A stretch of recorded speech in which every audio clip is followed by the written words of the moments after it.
once the ground is hard. Tomato.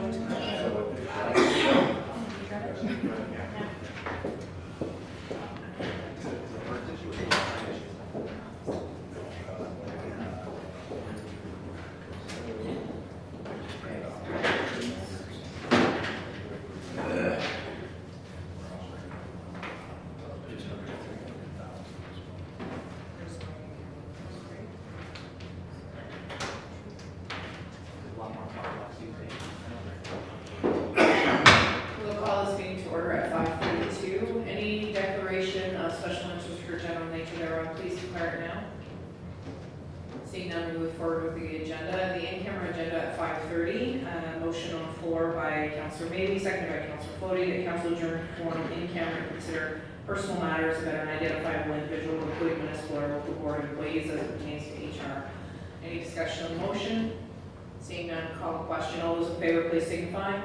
All those opposed, carried.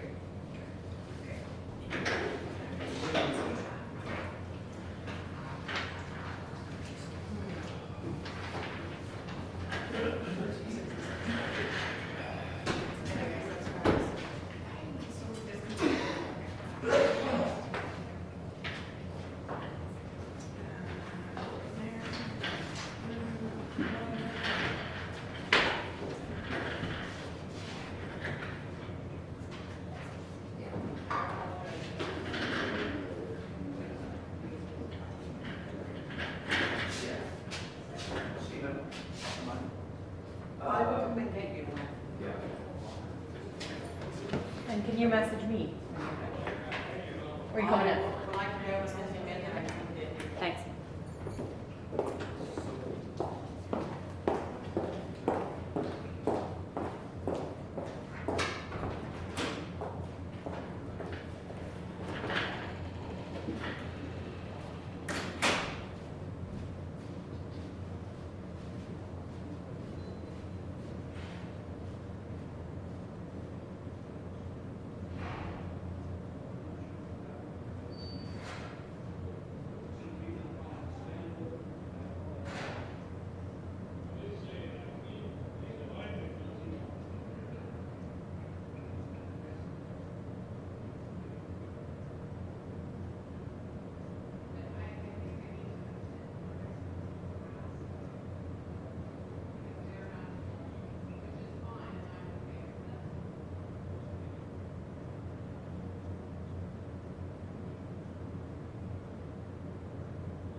Keeners, are we? Apparently, yeah. Oh. You're doing the videotaping. No, me, no, I'm not. Okay. No. Or just wearing my FM shirt, so Yeah, no, we're the radio people. you're part of the business of this. Yeah.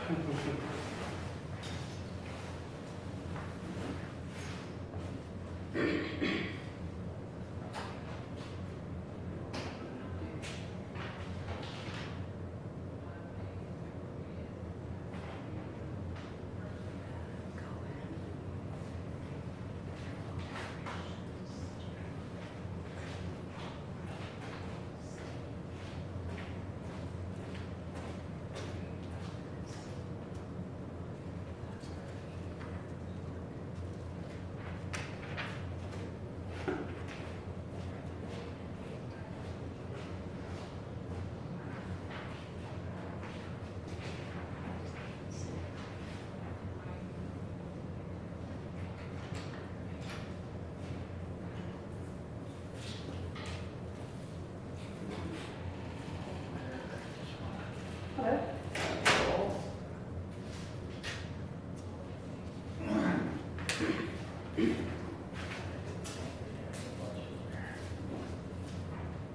Hmm? So I didn't think they'd have a budget here. Oh.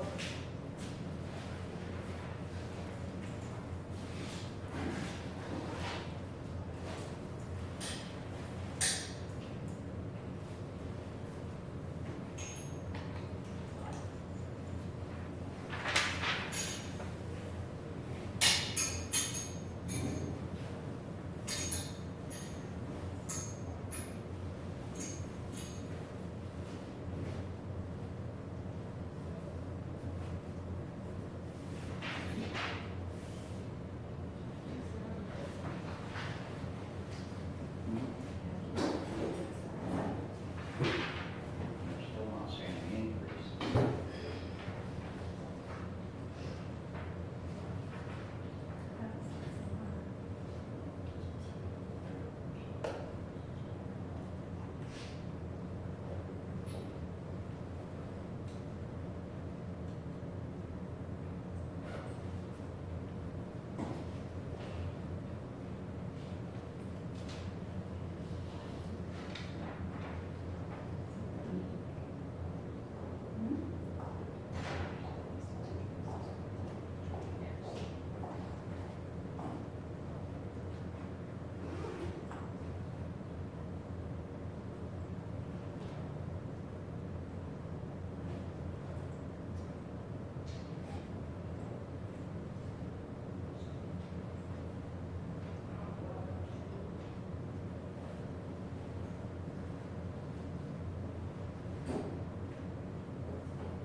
Windshields.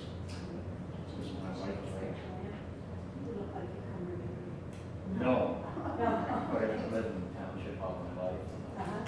50 years in the fire service, and I used to work for a full time in the fire service, with the township, or with the township. Mm.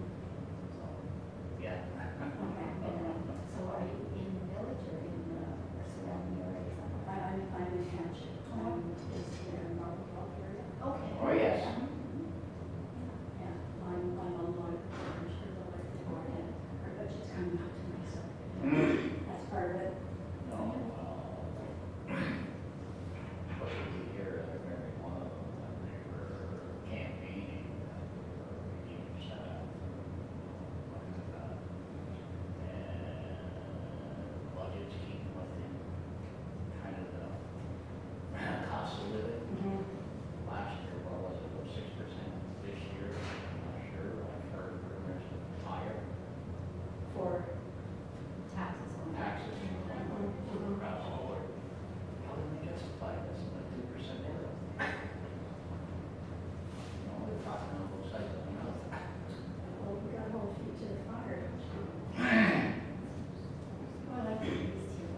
Anyway, they're going to use it for, technology.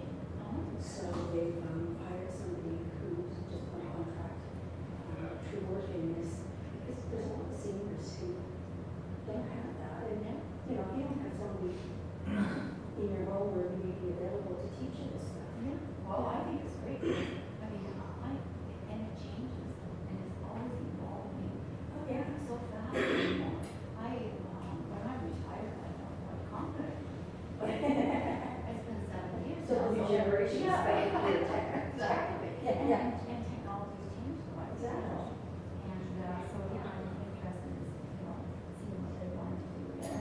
So I don't know what the exact program is, but this is just ramping up. And it's really fun, they've got some virtual reality classes. I don't know, I haven't tried it yet. There's some of your fans here. She knows on the face. Yeah. I was just telling her about the seniors program and, I Oh, want we to tell don't her. qualify yet. Well, if you don't have technology, you don't need to qualify yet. Yeah. No, so that's wonderful. So it's just starting to Mm-hmm. take place. Yeah, we just had it 2 days ago. Township has a senior program.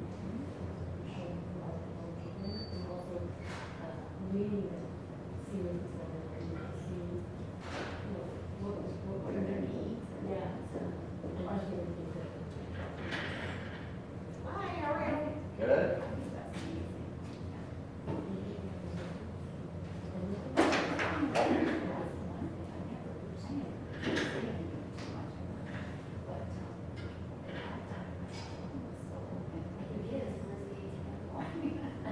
Yeah.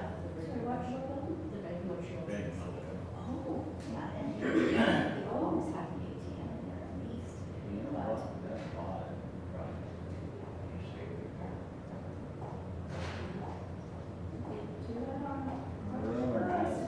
Depends what duration it is. Yeah, yeah, so like, yeah, that's as an office study or something, yeah. So what do you think what you use for? Well, I don't know, it's not commercial because that's every all the properties in town. Yeah, that goes for residents. They don't need this, so we don't follow.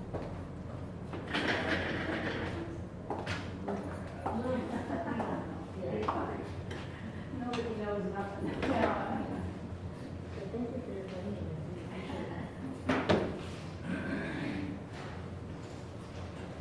So we need to stop for take that. I'm just gonna tell you the time. Okay. Sorry, this was your name. I actually have to make 2 trips. We carry so much stuff. Got so much stuff? Wishful thinking. No, I don't think so, girl. No.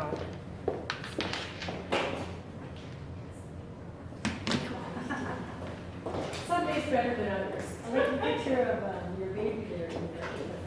I know, it's like, that's just nice. Thank you.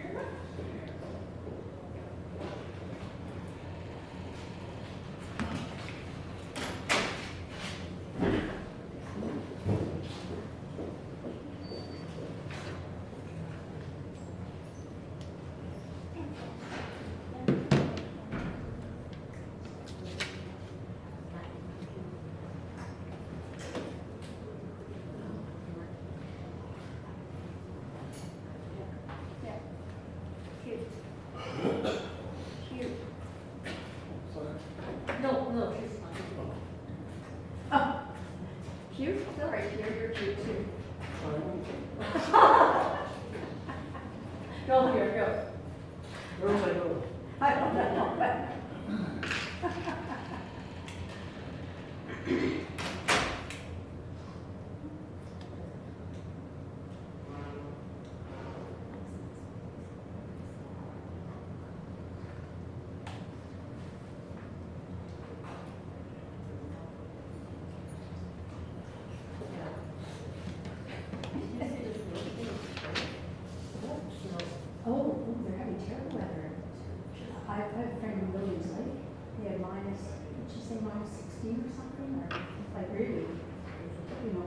unusual for that area. Tons of snow.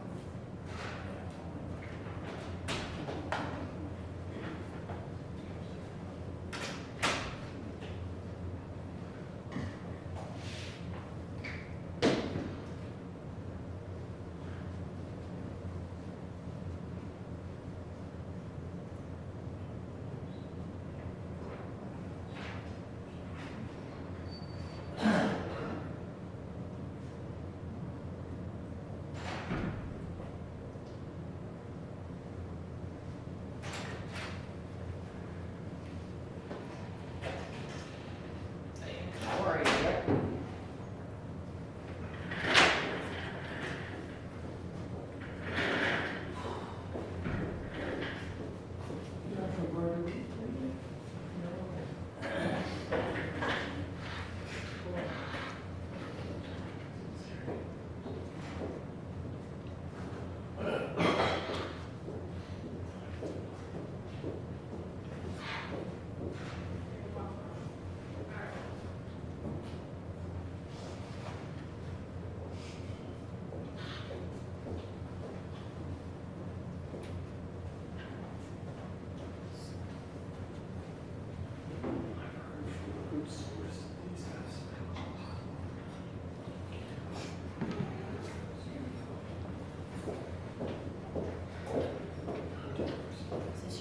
That's me, yeah.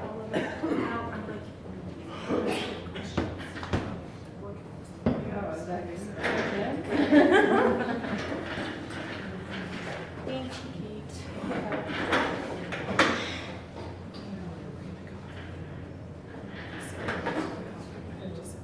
No. You can be able to see your book. Yeah. You don't have any.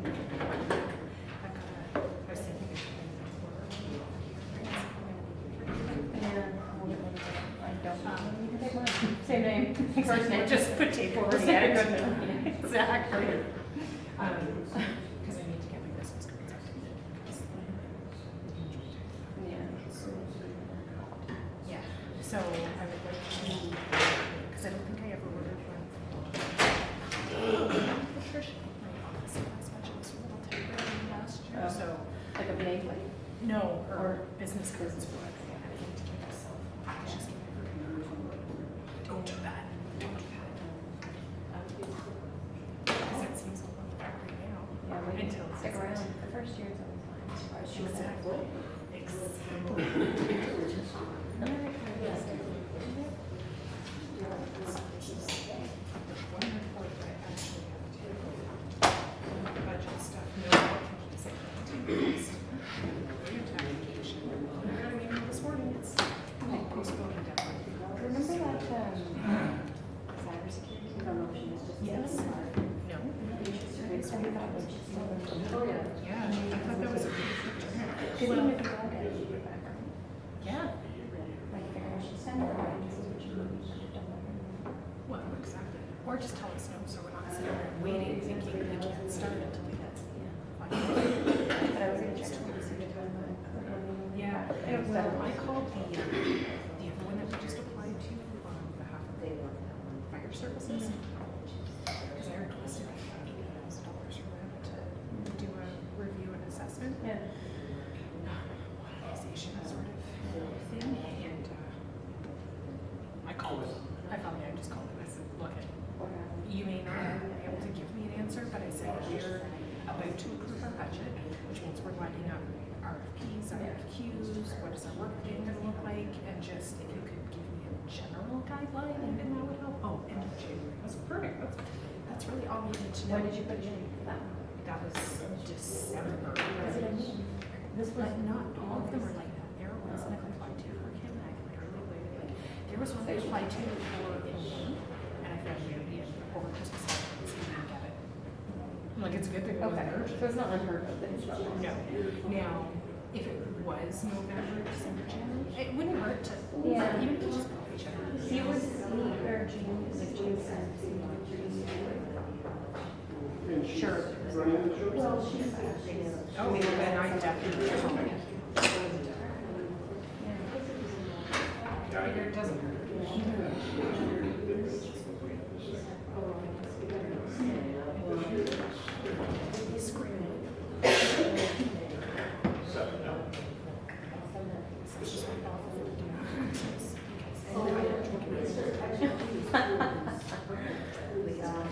Oh, that's love. Yeah. He's just sort of saying, you know. The rest is more so. Exactly.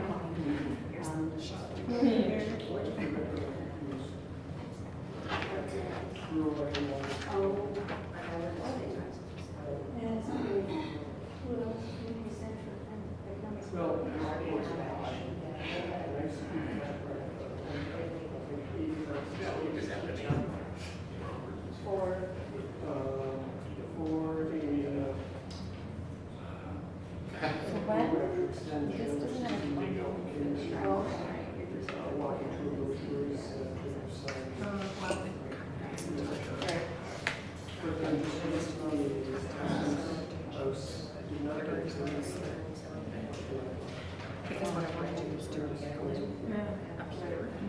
What I thought I'd do is I'd do a postcard with creative address, return, postage. Mail it to every resident. We never have to send such a big exactly because the postage is coming.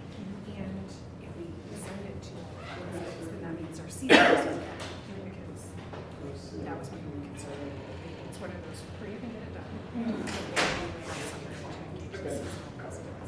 And I think we're better to hurry up and get it done if we can find another way to engage our seasons. So, Because we need to think about how we're going to do that, talking about committee. Because I know.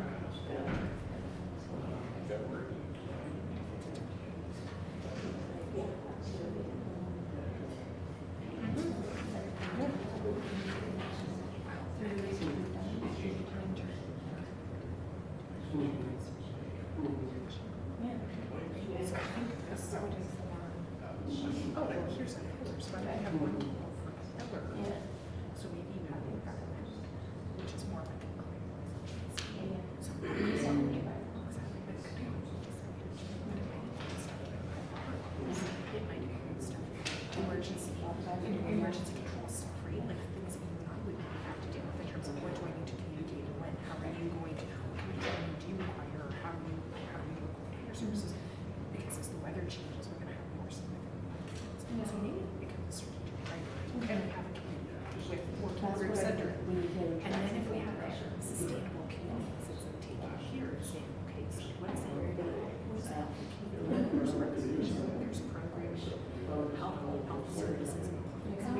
So then, what does that look like as a committee? In the other communities. You know what? We should be doing but it's more of a community volunteer engagement sort of thing that, Yeah, I think we need to do that. yeah, And that makes more sense. exactly. So this could be. One can only hope.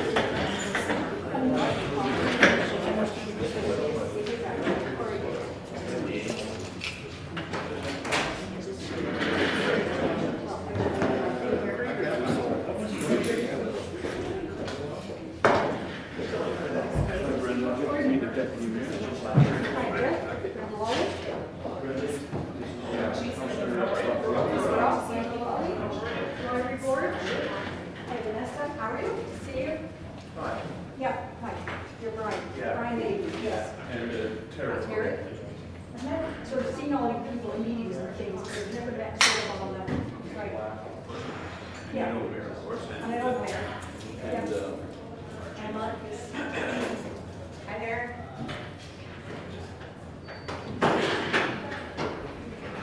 I'm not saying, so I should say, well, everybody, please stay. Bring them all in. Great, great. Hi. Oh, waste management. That would be an involvement? It's always been, yeah. Right, so that might be sort of an easy name to remember. That's what it should be.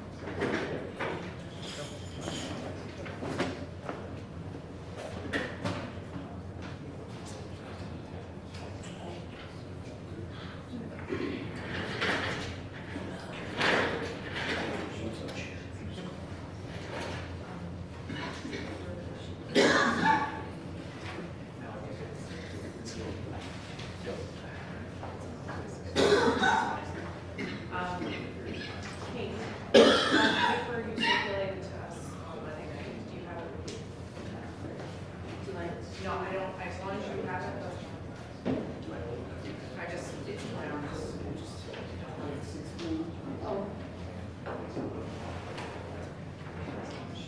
still work, but you'd rather not find it.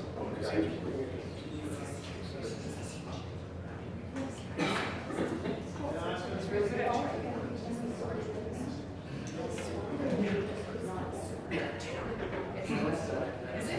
Oh, yeah, yeah, yeah.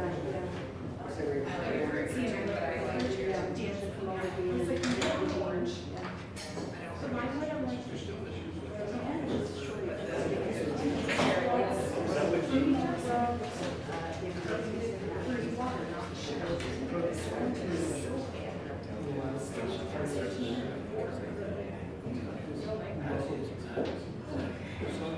Oh, the other color, yeah.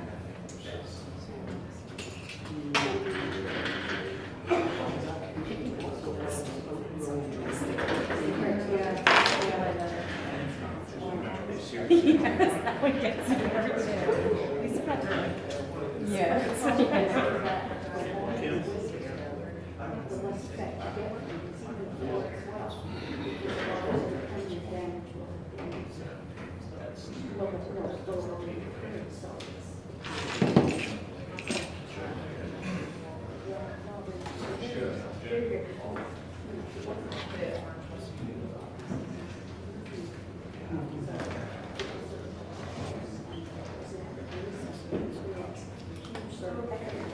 So we will resume the regular council meeting at this time. It is 6:06. And the first item on the agenda after the in-camera session is staff reports, Community Business Services Report number CDS 003-20- sorry, just -20, there's another dash after there. Township strategic planning process. So the motion that's on the floor is moved by Councillor Oki, seconded by Councillor Grau, that council directs staff to undertake the strategic planning process for the township as outlined in Community and Business Service Report number CDS-003-20. Ms. Goodman, did you want to speak to that? To give us some background before we discuss the motion?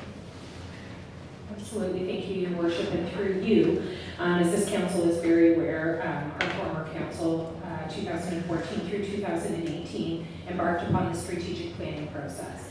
It was very successful, a lot of people were engaged. However, we've come to the end of that guiding document, and it's time to kind of set the path for the next 5-year horizon for our municipality.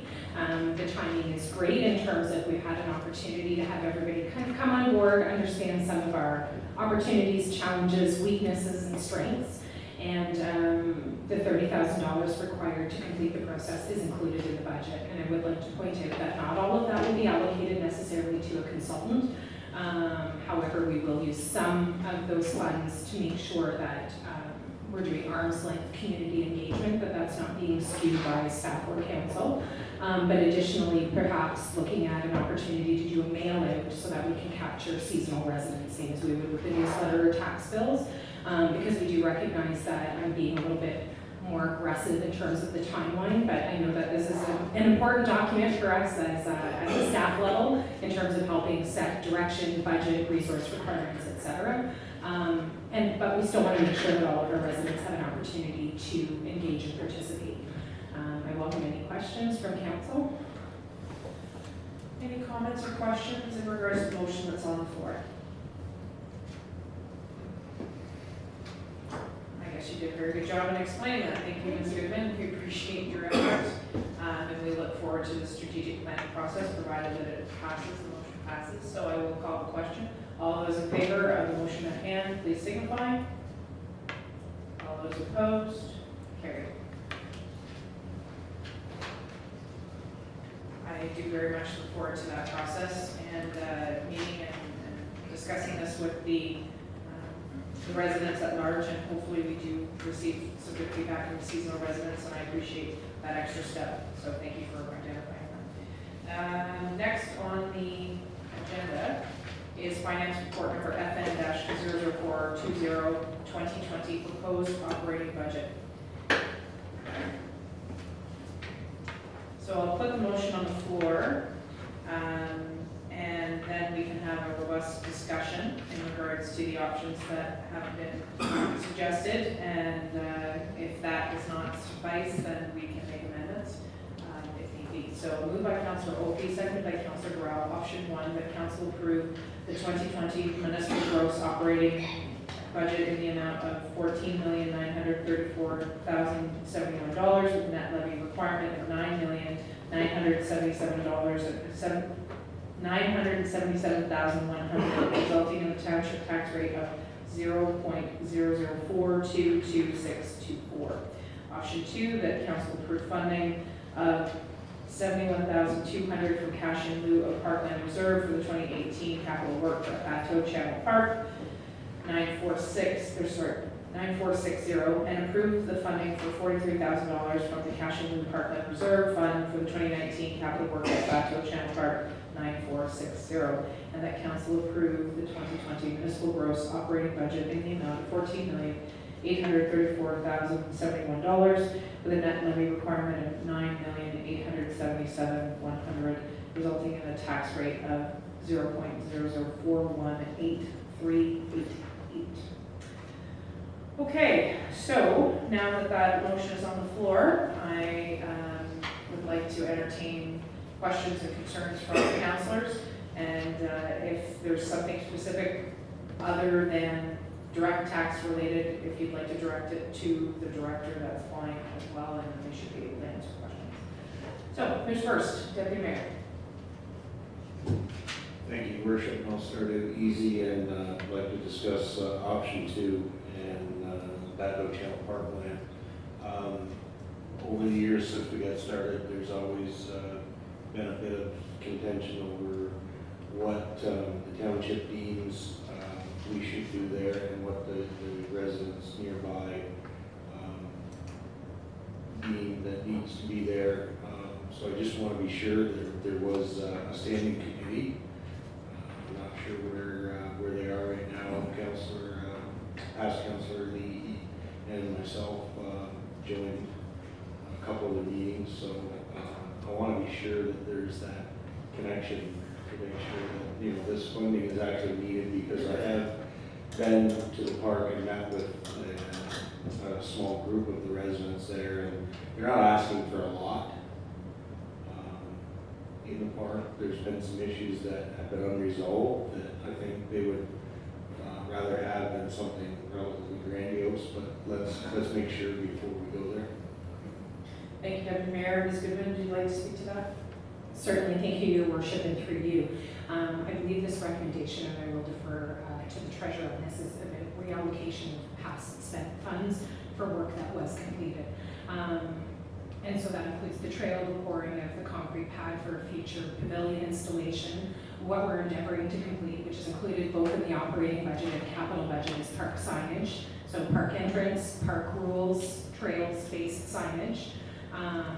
Additionally, we have funding, we have proposed funding in the operating budget for a tree planting program there. I think we've discussed previously to follow our agreement with UNESCO. However, we are going to uproot and reinstall some of the trees that have caused some maintenance issues for my colleagues here.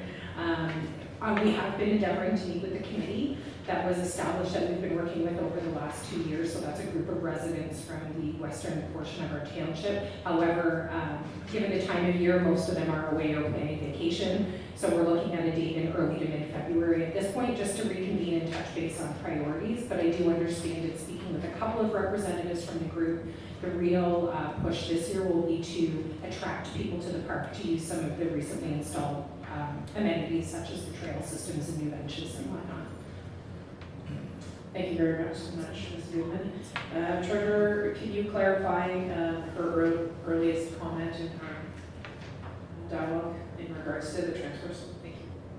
Through Your Worship, yes, the amounts that we're proposing to fund from the cash in the parkland reserve are actually amounts that were already spent. So it's money that was spent in 18, so that would be an allocation between the recreation reserve fund and the parkland reserve fund. So basically it's changing where we funded the 18 work, and then in 19 we've done further work to that park, and it was proposed in the budget documentation to be coming out of the recreation reserve fund. So this report is proposing to change it, and instead of coming from the recreation reserve fund, it would come out of that park in lieu of reserve fund. Was this an error or an oversight in previous budgets? Through you, worship, this is thanks in part to Councillor Burrell, who raised a question at the last budget meeting about an item in the, I think it was in the 2018 budget document that indicated that that park would be funded from the cash and move parkland reserve fund. However, for whatever reason, it was not funded from that reserve fund at year end. So based on Councillor Burrell's question, I went back and looked, and then also talking to staff, we looked at the work that was done in 2019 as well, and so that is an option that we could fund that work. It appears to be eligible also to be funded from that cash in lieu of parkland reserve fund. Thank you very much, Mr. Burrell, for asking the question. Appreciate you, and we appreciate you looking that up in the detail, looking into that. Councillor Fody, you had a question? Thank you, worship, through you to Ms. Goodman. Are all your aspirations and plans for Bateau Channel Park attainable to be completed in this calendar year? Through you, your worship, we're actually planning very little capital work for any of our parks this year. In fact, we think it's important to go through the asset management process to determine where our park infrastructure fits in the grand scheme with our overall municipal infrastructure, linear, geographic, whatever the case may be. Therefore, we have already actually started the process of engaging the Land Stewardship Council from Antarctic Biosphere and schools for the planting that would occur this year. And really that's why we're working consistently and often trying to touch base with this group, simply so that we're able to measure expectations. Every one of our park plans and every one of our facility plans are quite aspirational. And so what we're trying to look at is how do we measure our budget against immediate and emerging needs to come up with a program that's sustainable and, again, provides the appropriate level of service to community members. So it's scaled back this year, so we do feel very confident that we can accomplish the signage and the programming in the park this year. That answers your question, Councillor Fody? Further questions? Go ahead, Councillor Mead. Thank you, through your worship. Ms. Goodman, how much more work is actually due to be done at the Bateau Channel Park in its entirety? Through you, your worship, the park plan was developed in 2009, and as I have just indicated, it's quite aspirational. Park plans include a full comprehensive trail, so where we've established just more than 1,000 meters worth of trail systems, we could easily triple or quadruple that amount of trail. Replacement of some of the pedestrian bridges that exist in the park. There, in some of the park plans, it speaks to multi-purpose courts and play structures and whatnot. So again, this is why we like to have that point of contact with the community in that neighborhood, so that our investments are incremental and in response to those needs. Now, at some point, this council or our next council even may direct to revisit those plans, but I do think we're going to touch on a lot of those needs and priorities and interests as we work through the asset management plan. Does that answer your question, Councillor Mead? Or do you want more clarification, more specifics? Well, I think we'll wait until we get through maybe more here, because I do have some hard questions for Bateau Channel, mainly its location, how much use it's getting, you know, what its potential is. I just have a lot of questions.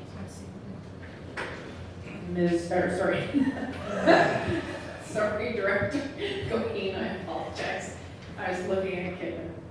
Right next to you. I apologize, Director Goheen. Not concerned, no, you worship. Through you, I just wanted to comment, Deputy Mayor Mackey, I believe was alluding to a bit of a laundry list that a group of residents had, not necessarily related to capital work, but a few other loose ends. And so staff had met with a couple of those folks out on site earlier this year. We had committed to doing some minor work on some of the berms that are there and alleviate some of the concerns with drainage in the park. And so we, as staff, had committed to that. We were just unable to actually get the work done this summer. So we are still going to get the few items rectified this year. It's not capital, it's just be funded through our regular operating.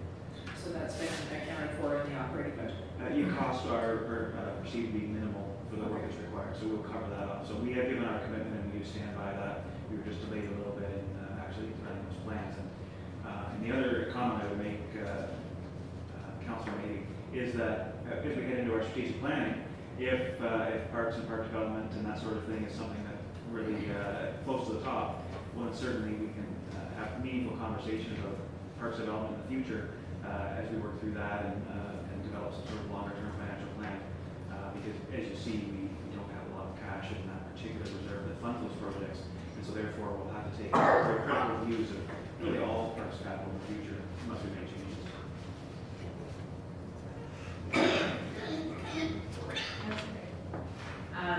Further questions, maybe in this vein, and then we'll, if not on this vein, then we'll move on to the next vein. Councilor Jameson, you're looking at me? Nope. Oh, okay. Deputy Mayor? Through you, your worship, and I apologize attention to the director. Can you just sort of generalize the things or the amount that we're not in control of, those levies like Cataraqui Conservation, OPP, things that we have no control over? Do you have sort of an amount? Can you just give me 2 minutes and I'll quickly look that up and if there's other questions? Okay, so we've covered Parks and Rec. Is there anything else in the Parks and Rec vein that we would like to address? I think I'll make a point just that when we first received the document, for me, it was a bit alarming to see a negative. We had drew down the Parks Reserve Fund. We had overdrawn the account, let's put it that way, by $250,000. That is greatly concerning to me because we made that decision here at this council. And I don't believe that this council would have made the same decision had we known that that was going to occur. And I'm not sure why we didn't know that would occur. And I certainly am not looking to point fingers at any one person or any one part of the task of putting together last year's budget, but the fact of the matter is that it overdrew the account by $250,000. Having said that, under the Municipal Act, we are required to not do that. We're not supposed to be overdrawing or overspending.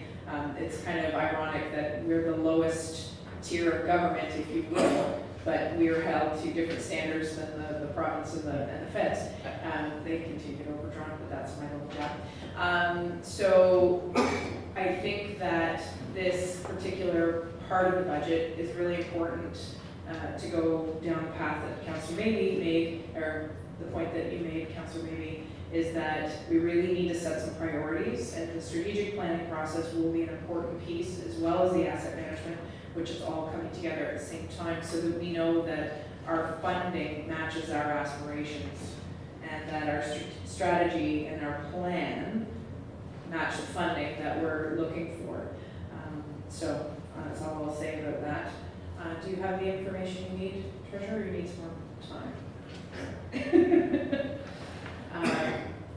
Anybody else want to make a point on Parks and Rec? Councillor Bodie? Thank you, Your Worship. I think in all fairness to us last year, we couldn't make a concise, accurate decision if we don't have concise, accurate information. And that's where we fell through right there. That's my feeling on that. We have a number of places we can point fingers to and no need to do that. But that decision would not have been made under the information supplied to us. Duly noted. And I think that's why we're paying extra close attention to this year's budget to ensure that we don't make, not to say that we aren't infallible, because everybody can make mistakes, but that we don't want to make one as large as that again, which is why we're taking the extra time with this budget. So, and we do appreciate the Treasurer's attention to detail, and I know that some councillors have spent some time with the Treasurer specifically to go over this budget to get the specifics and have a good understanding as to why we've seen decreases in certain departments but increases in others. And really, I think, I don't think that you have that as part of what you can go through, but one of the major things that I saw in the budget document when the presentation was originally made by the Treasurer was the inflation over 10 years and how we did not keep up over the 10-year time period, which is, it's a 30,000-foot view that we missed because while the decisions that were made were based on the information that was given to council at those 2 previous terms. And not bad decisions, but we have to look at it from a long-term point of view, which is why we're looking back 10 years to see where we were, and hopefully we'll be on a better path to keep up with things going forward.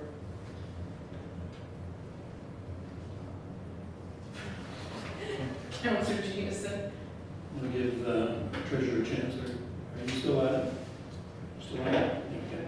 So there are 2 or 3 items that in this budget, since we go off a little sideways for a second, that come up. And one is we're dealing with a commercial assessment where we're being challenged and it amounts to a great deal of money.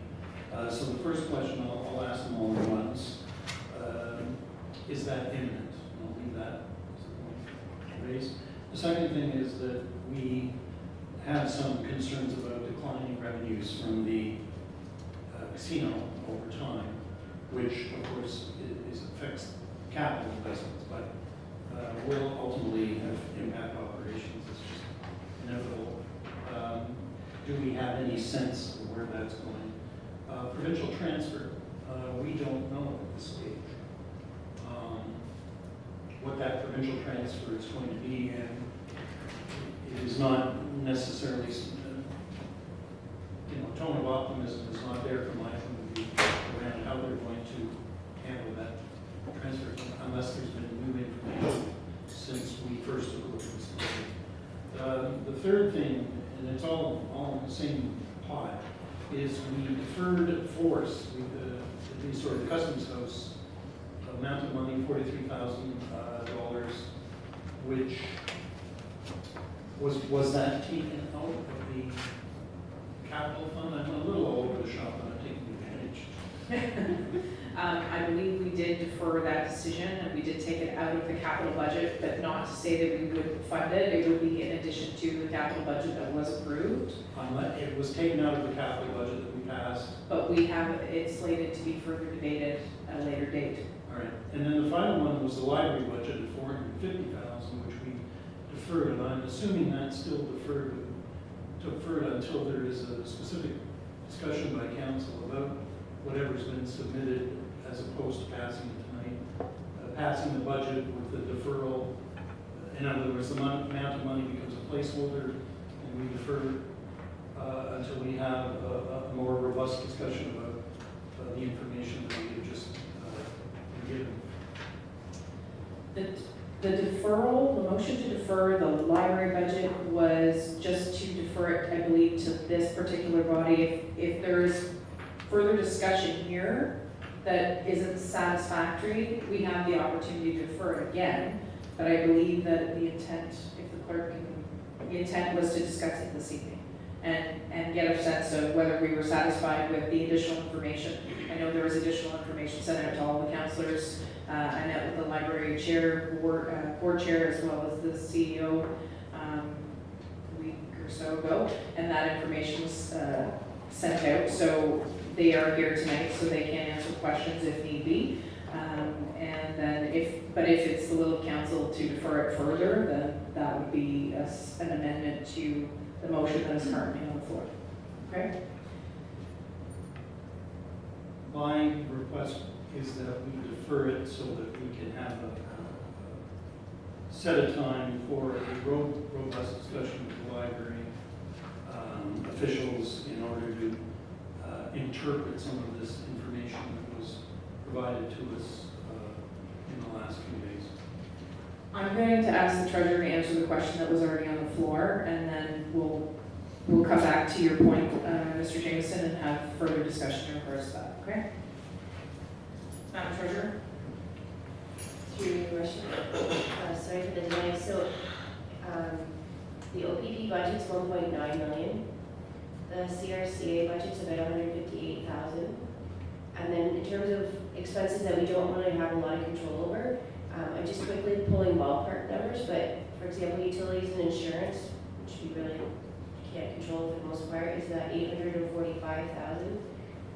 We have about $5 million in salaries and benefits, which again, we don't have a whole lot of control over without laying people off or, you know, some kind of significant change to how we are employing those people.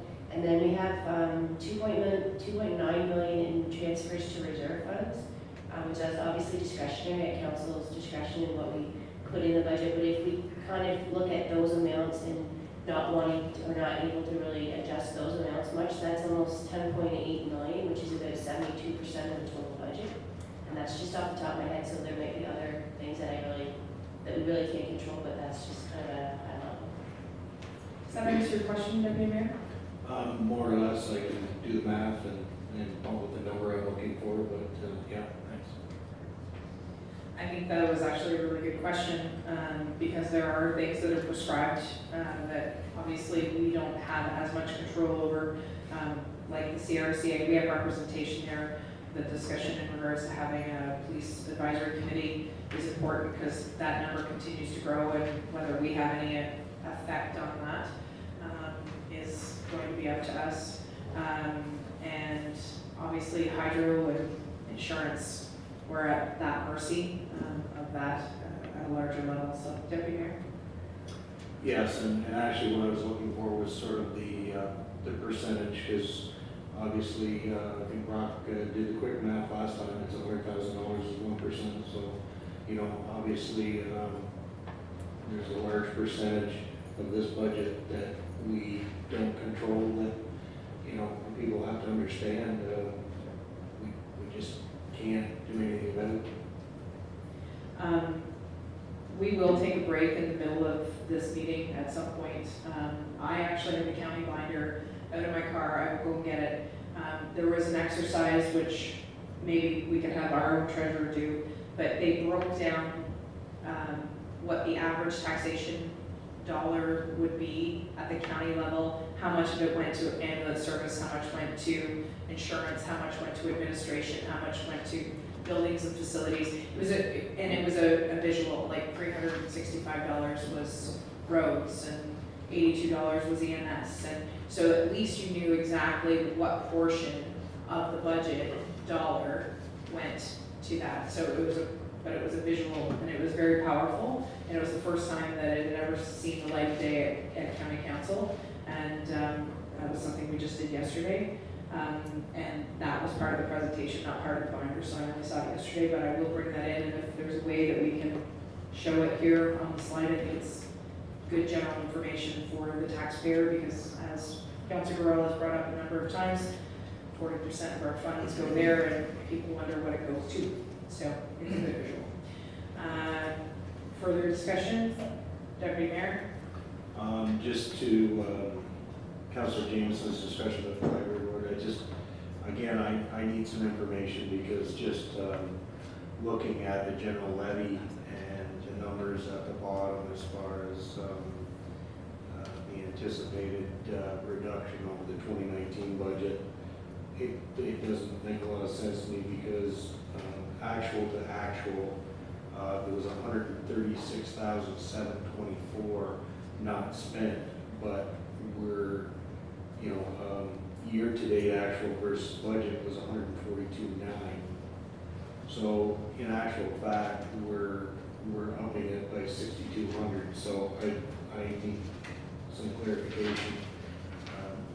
Because like I said, if you look at that top set of numbers, it's, you know, if we only spent 306.8 last year, why are we budgeting 450 this year? That seems a little excessive. And when you go back to the history, we haven't spent anywhere near what was budgeted, but yet the budget increases. And then at the bottom, it shows the budget decrease, because they're going budget to budget, not actual to budget. If there's an increase in this budget versus last year's actual, I think we need to know where those increases are and why.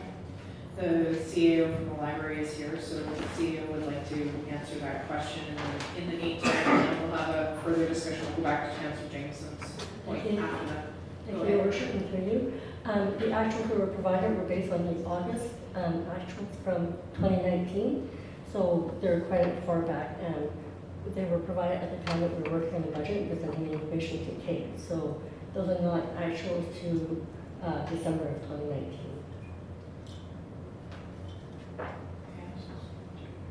Councilor Grab? Thank you, and through your worship, I'll take advantage of this time talking library. I noticed in what was presented to me in library reserves, it was kind of a summary, and the numbers that were provided were the reserves were $207,000. And if I was to add that to the $194,000 that was turned over to, I believe, facilities fund last year, that would indicate that your reserve fund had been $401,000. The fact is, your 2018 reserve fund was $412,372, which somewhere in there, there's $11,000. And I just wonder if we could get a clarification on where your, if you don't mind, if your reserve funds, how you've dispersed them, and if indeed you can check my math. Thank you. Thank you. Through you, Your Worship. To date, we have not, with the exception of the money provided to council, we haven't spent our reserve funds at this point. And I believe that in the notes we received from our board chair, part of the reserve funds are being held for a new, an opening day collection to offset, the size of the collection that we need should we move upstairs or should the building expand. So I think though there was a secondary question in there from the councillor in regards to, there was an accounting error, if you will, or missing, what was it, 11,000 something? Correct. So just doing, because when comparing last year's budget to this year's budget, this year's budget submission showed that there was 207,000 in reserves now. Previously, there was 194,000 that was handed back to us, put into infrastructure reserves for that, anticipating the move to a better facility. But that if you do the math, there's a shortfall of 11,000 something. The other paper that I saw said the reserves in 2018 had risen to 412. So it may seem insignificant, but I think that I would certainly appreciate an accounting of those reserves. Yeah. Thank you. Yeah. Go ahead. Through your worship. The numbers there I had put down for information. I'm Brenda Lawley, board chair. I did not Just quote. speak into the microphone. Sorry, I did not quote the exact figures. It's my fault. All those numbers are still there because we have not used any of them. Okay, so that was just I put them in a ballpark figure just for information. I should have put them right down to the decimal point. That's fair. Thank you very much for the clarification. That answers the question. Okay, so we're going to go back to the point that Councillor Jacobson made, which I think is a larger discussion. So one of the things at the council table when we went through the budget the first time was that we wanted more information. The library has provided more information, but I believe that there's still questions in regards to that information and where that is leading us long term. So am I paraphrasing what you're saying? Okay. So do you want to ask your question again so that I'm clear as to what we're potentially discussing there? Well, I want to make one point and then I will ask one question. I haven't sensed around this table anybody that any member of council, and you can correct me if I'm wrong, that would shut down the library service any more than we would shut down the police service or our fire service. I mean, it would be counterintuitive. However, we have made a very strong, not demand, but we directed staff to be very vigilant in what they have presented to us this year. And our treasurer has done a tremendous job, and staff in general has stepped up to the challenge and brought us the areas. What I find with this is that I am not clear on the information that we're getting, and I'm not, I question whether people involved with the library that are clear on the information that they have, which I think requires us to take it off the table until we have a larger discussion about how this thing works. So we have a better understanding, and we have a better understanding of where the library is. There are small points, and they are small points. It's a large petition of Sealy's Bay, but it reflects just one aspect of what we need to be thinking about with community hubs and resource centers and all the things that the villages really need to grow. So I believe that the library is an integral part of developing the villages, and I believe that we should defer it, this library budget, until such time as we get a comfort level around the council table that this is the direction we need to go.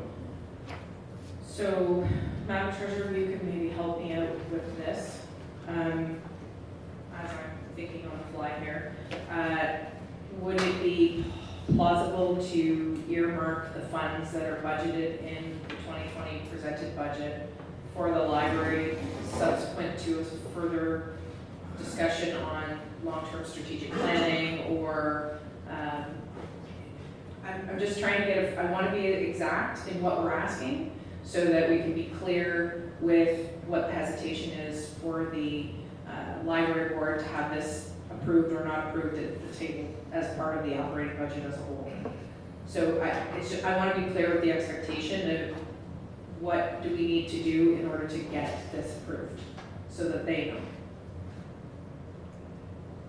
I think it goes back to what originally mentioned to the library board when I was a member of the library board, which was we need to have clear plans, comparative to other situations, presentations that were, I mean, I don't, frankly, I didn't think what we were given last week was just seemed to be a bunch of things all shoved together in a Word document, but I didn't think it had much shape. It didn't tell me where it was going. It didn't have a lot of rationale for some of the things in it, and it seemed like a hodgepodge rather than a presentation to a funder talking about $450,000. So my challenge is not that I would not want to fund a library service. My challenge is that we need to be consistent across the board in our expectations for money that we are going to spend on behalf of the residents. And while we are making some moves here, we have real threats with respect to some of the assessments, with respect to things that are coming along that we didn't expect. And I think we need to make sure that if we're going to invest any money in anything, that we are all clear around this table of what we're doing. So my motion to defer is not to deny funding to a library service. A motion I would make to defer is so that we can, in big or small groups, sit down and try to sort out what is really going on there. Deputy Mayor Markey? And if that's your wish to move that motion, I would second it. And again, if we're going to go down this path, August actuals aren't going to do it for me.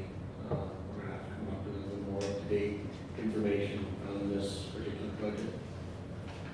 Okay, from a procedural point of view, we currently have a motion on the floor that we're discussing the operating budget, and we have an option 1 and an option 2. Before we can make an amendment to defer the library portion of the budget, we would need to decide which option we were going with. So I don't know if we're at that part of the discussion yet, if we've cleared that. So I guess before we go further down the library, I'll ask that part of the discussion to be put to the side. Just from a procedural point of view, we've got to get to the point where we choose one of the options or amend those options, whichever one works best for what it is we want to move forward. That's where we need to go and then make subsequent amendments. So is there further discussions in regards to other parts of the budget so that we can get through to figuring out which option we'll go with? Councilor. Thank you, Your Worship. Through you. One of the things that we haven't got is what the county is actually going to be charging us, I don't believe.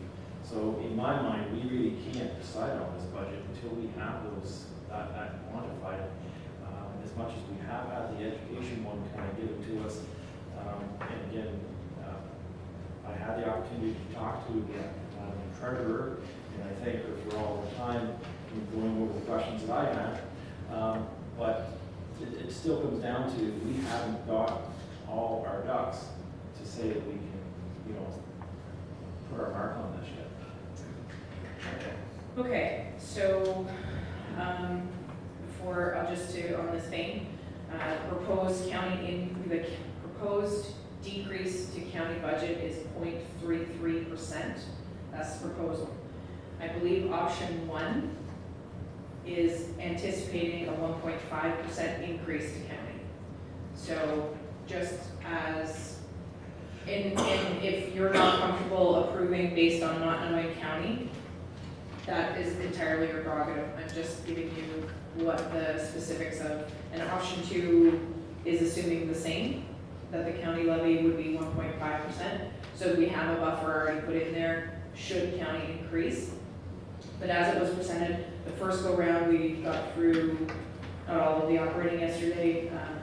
At this point, there's not been any proposed changes. The decrease is 0.33% for clarification. Councilor Guerrero? Thank you to your worship. I'd like to thank the treasurer for working on option 2. And I brought it forward merely to initially because I was a little alarmed that we were asking to put in $250,000 additional into the Rec and Culture Fund, and that it's one, why would we over the previous year have to do that? And then I realized the issue of parkland reserves. However, having read her report, it's very thorough and it's very, very instructive that even myself, I think I would go back to option 1 because I realized that there's some weaknesses in the option 2. So I read that in great detail, and again, I thank the treasurer for putting forth a very fine assumptions on that. So I think that even in my own mind, option 1, it would be the way to proceed, given our need to build reserves and the pressures that we are having on our operating budget. Thank you. Any further discussion on the 2 options that are on the table with the motion as it's presented? Deputy Mayor? Not unlike our capital budget. What we pass will be in effect on the taxes, but it still is a living document that we as council at any given time can change. So whether we do or whether we don't, it's not the end of the world. It is for a year, but you know, we can always go back and bring forth motions to defer things or to you know, ask if things are changed. So just remember, it's a living, breathing document. Madam Treasurer? Through your worship, just and to, I guess, expand on that point. So the only difference with the operating is once we set the operating and the required tax levy, that would be set in bylaw in terms of tax rate. But yes, of course, it would be Specialized. So I think it's also bears repeating that with the proposed decrease to the education budget of 5%, the proposed decrease to county at 0.33%, and the proposed increase to our levy at 7.6, the effective net increase to the average taxpayer would be 3%, I believe. I believe that's option 1. Because I'm looking at it from a net point of view, and I appreciate Deputy Mayor's point that obviously what our portion is important as much, but at the end of the day, most people want to know how it's going to affect their tax bill. So if it's going to be another $8 a month, what does that mean to them? Or if it's going to be another $18 a month, that's the difference, right? So maybe you can provide us with further clarity for that, Madam Treasurer. Yeah, through your worship. So yeah, in the report, as prepared for this meeting, the assumptions were still 1.5% increase for the county, and those are the overall tax rate increases that we'd be looking at as option one was 3% overall, and option two was 2.5% overall. In addition to that, if you have the spreadsheet that I handed in Monday night at the meeting, the spreadsheet actually looks at the county tax rate remaining the same, based on just a conversation with the mayor, obviously nothing official. But if the county rate was just to remain the same, and then we know the education is projected to go down to 5%, the overall tax increase is 3%, and that rate equates to about $7 a month. And that's based on an average assessment of $196,000 home? That's correct. Okay. So the increase is $7.18. 18 cents. 18 cents. So $7.18 a month is what the net increase would be to their tax bill at $196,000. Okay. So going back to the motion at hand, there's option one, and that's what's in front of you, and option two, which is also in front of you. So I need to get a bearing before we make any changes as to which option this table is supporting or not supporting. Consensus. Consensus, that's what I'm looking for here. Councilor Brooke?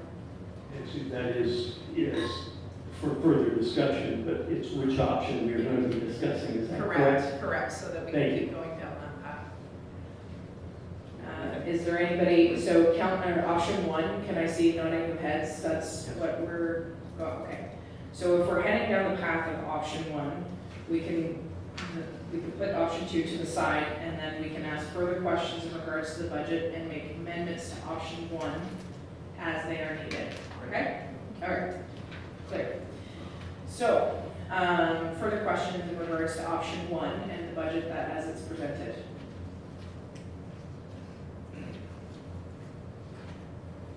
Councilor May. Thank you, your worship. Again, one of the other questions I had is the reserve fund and how we're, taking away from it, and how that all plays in. I know numbers have changed quite a bit here, so is there some clarification on how this is actually going to transpire into our reserves? Are we adding to it? Are we taking away from it? We've had some options here, so I'd just like clarification. Treasurer, can you speak to how our reserves will look like after this budget or proposed budget? Through your worship, so option one would leave the budget as it was originally proposed. The transfers to the reserve funds, I believe, total about 2.9 million. Of that, about 2.5 million were transfers to the discretionary reserve funds. There's reserve fund continuity schedules at the back of the budget binder, in each of the binders, and there's also a continuity schedule included. I can just take a second and I can just look it up and tell you what the total would be at the end of 2020 projected based on the budget. You can give us a page number.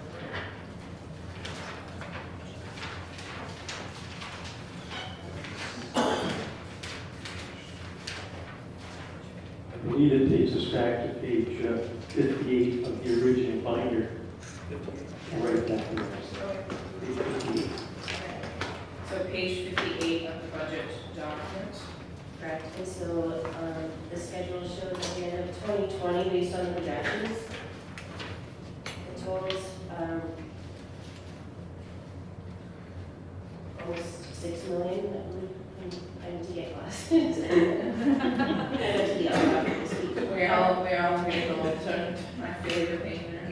And then, but it's the top portion, the capital reserve funds that obviously are the ones that I guess most interest or focus really through some of this discussion is because those are the ones that we're seeing pressure in terms of trying to make sure we're sustainable over the longer term, and including the recreation reserve fund. And so it's that top portion, which is about 1.9.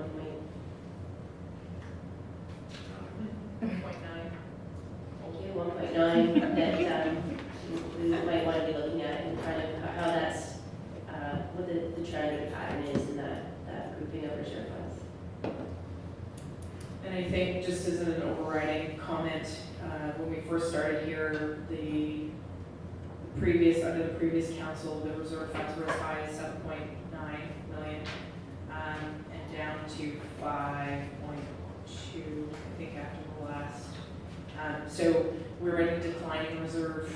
We were in a declining reserve, and based on your first comment, we would be in a net half a million net surplus, like we're not taking out as much as we're putting in, which is what we have been doing, or more. Correct? Sorry, maybe I'm talking in tongues, sorry. Sorry. So with the budget that we're proposing, what we've done is try as, and sorry to repeat if that is repetitive, but so we have increased, as Councilor Brown pointed out, the transfer to the recreation reserve fund to make sure that we don't go in a deficit position. I think it would be fair to say that our transfers to reserve funds are probably just meeting our capital requirements, and in some cases not quite meeting the capital requirements. So that's where we're running into troubles. We tend to spend more than what we actually put in the year. And that's where I think if we can start projecting a few years out, that we can get a better handle on what money we actually have available, make sure we're not pulling out more money than we can afford to pull in. Does that help? That's what I'm tasked. Is that making the waters muddier for you, Councilor, maybe, or is that giving you a better understanding? I think it goes back to a basic principle.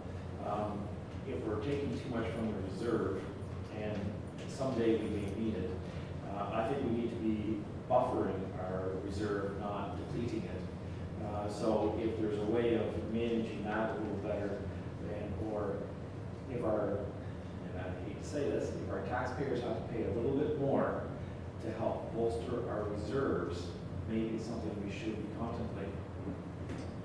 So the other thing before we go, I take any other questions about that, there was a discussion in regards to the discretionary reserves versus prescribed reserves.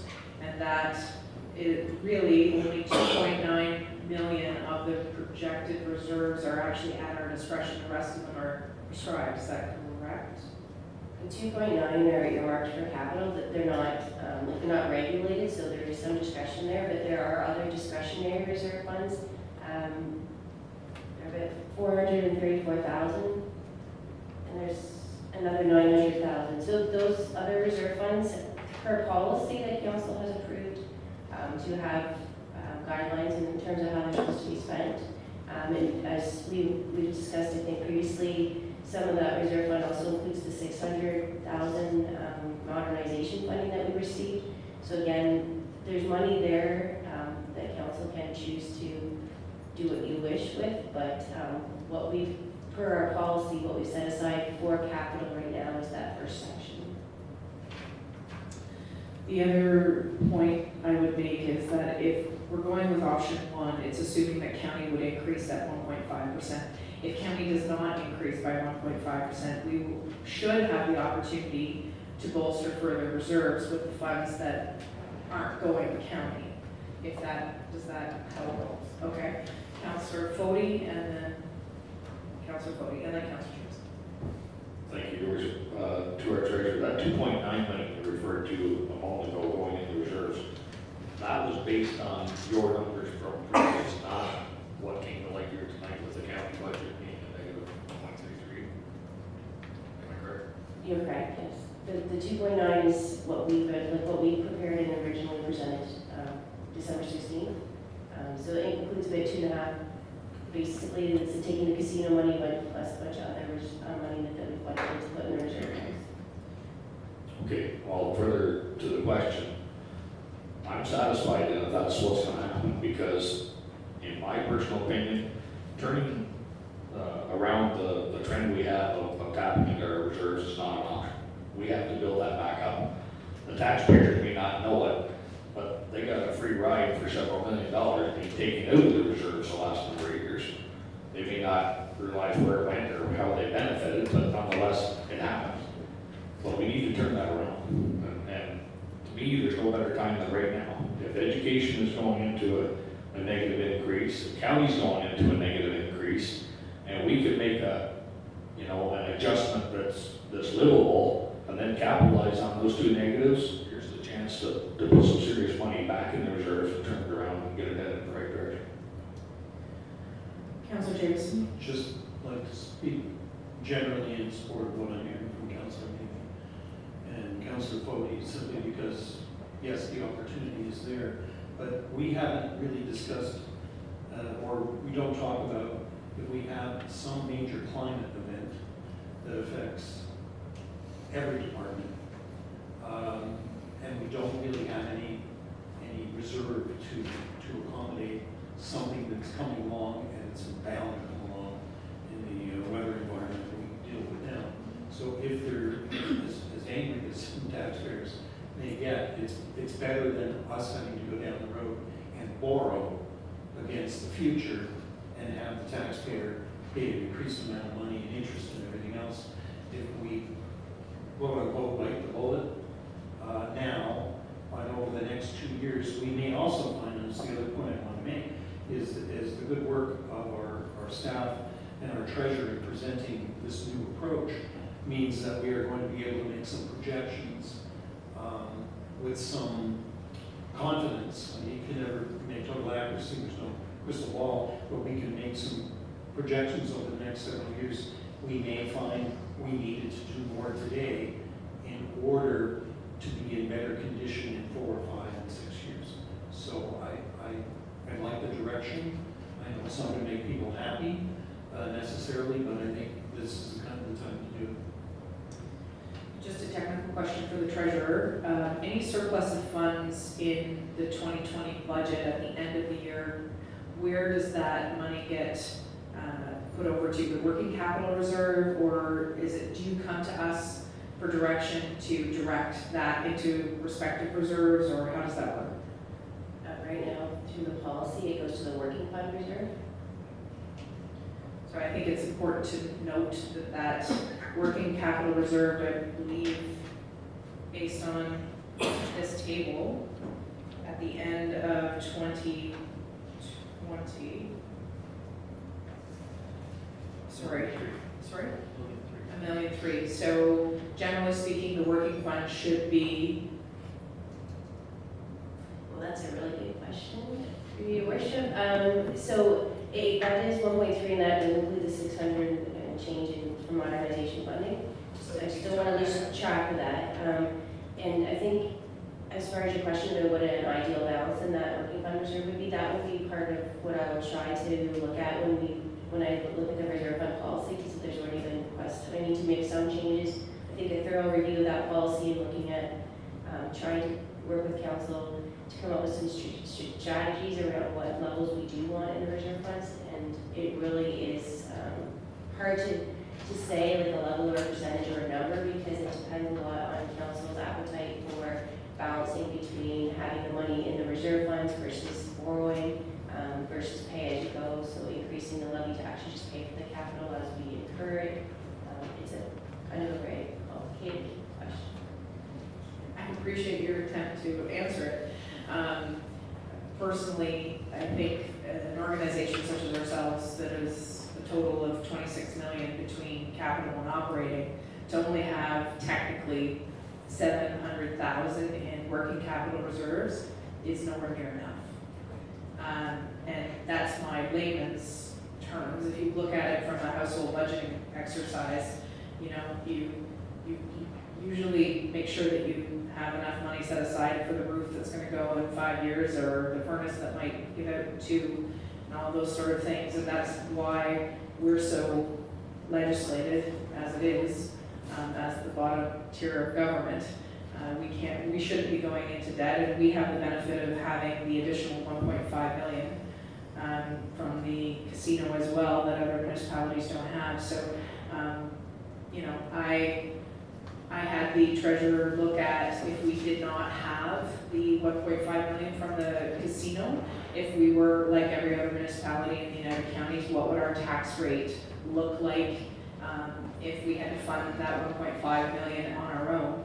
And our tax rate would fall below Front and Young, above Rideau Lake. So I think we'd be the 4th from the bottom still in all the 10 municipalities, just as an interest exercise. So thank you for providing that, because not every municipality is as fortunate as we are to have that extra 1.5.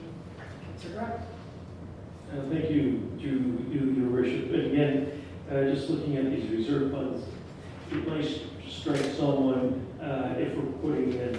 $350,000 this year from operating over to the Recreation Culture Fund. You might say that's fattening it up. Our projection, if you look at the page, is $332. That's the projection.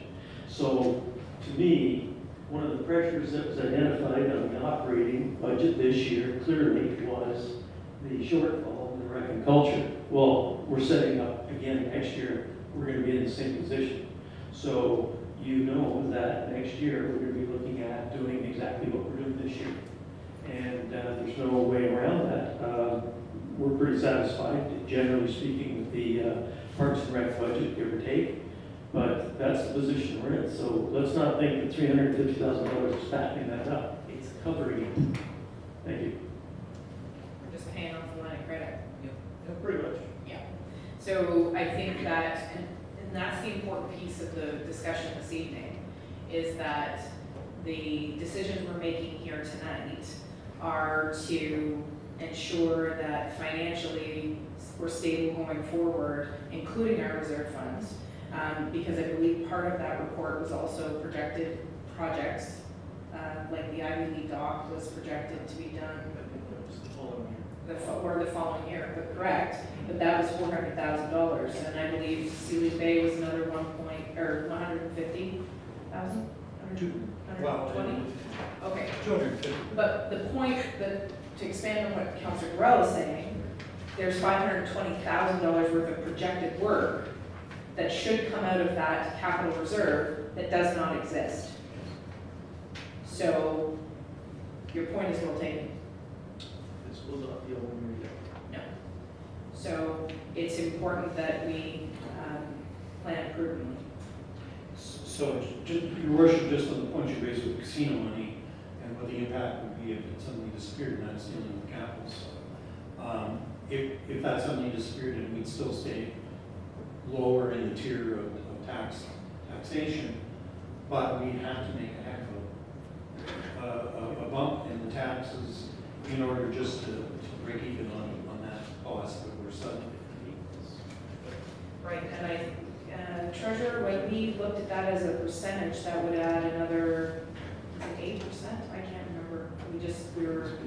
It was a lot. It was a big jump on top of what we're talking about tonight. It was more than that. It was, Sorry, I apologize, but when we looked at taking the 1.5 from the casino out, if we just funded that through taxpayer levy, what that would equate to our percentage basis on the, like, how much that would increase our taxes. Your Worship, so about $100,000 is a 1% increase right now based on the 10 million, about a $10 million levy. 15%. So it would be a 15% tax increase, which is not palatable to the average taxpayer. So, so the work that we did last year was setting up that tax rate stabilization fund. We could potentially use that over time, and that's part of the reserve fund study. Because I think part of the reason that the old tax rate stabilization reserve fund was dissolved was because there wasn't an exit strategy. There wasn't a clear definition of how we use those funds, because it got to 2.6 million or something to that effect, and then it was dispersed into other infrastructure funds. So it certainly didn't go away, but there was just, you need to put so much of this away, but then it didn't say, well, if it got to $2 million, then you can put those funds into other reserves. At the time, they just chose to take the reserve in its entirety. So restarting that reserve fund at least gives us the ability, and hopefully the treasurer will come forward with some policy in regards to those reserve funds and how we might utilize them, not necessarily expecting the casino to leave, but that it's for tax rate stabilization, and it's there for that reason. So if we're prudent with that money over the years, we could use it. If we lost OMPF funding, hopefully that's not the case, OMPF being the Ontario Municipal Partnership Fund, for those who didn't know.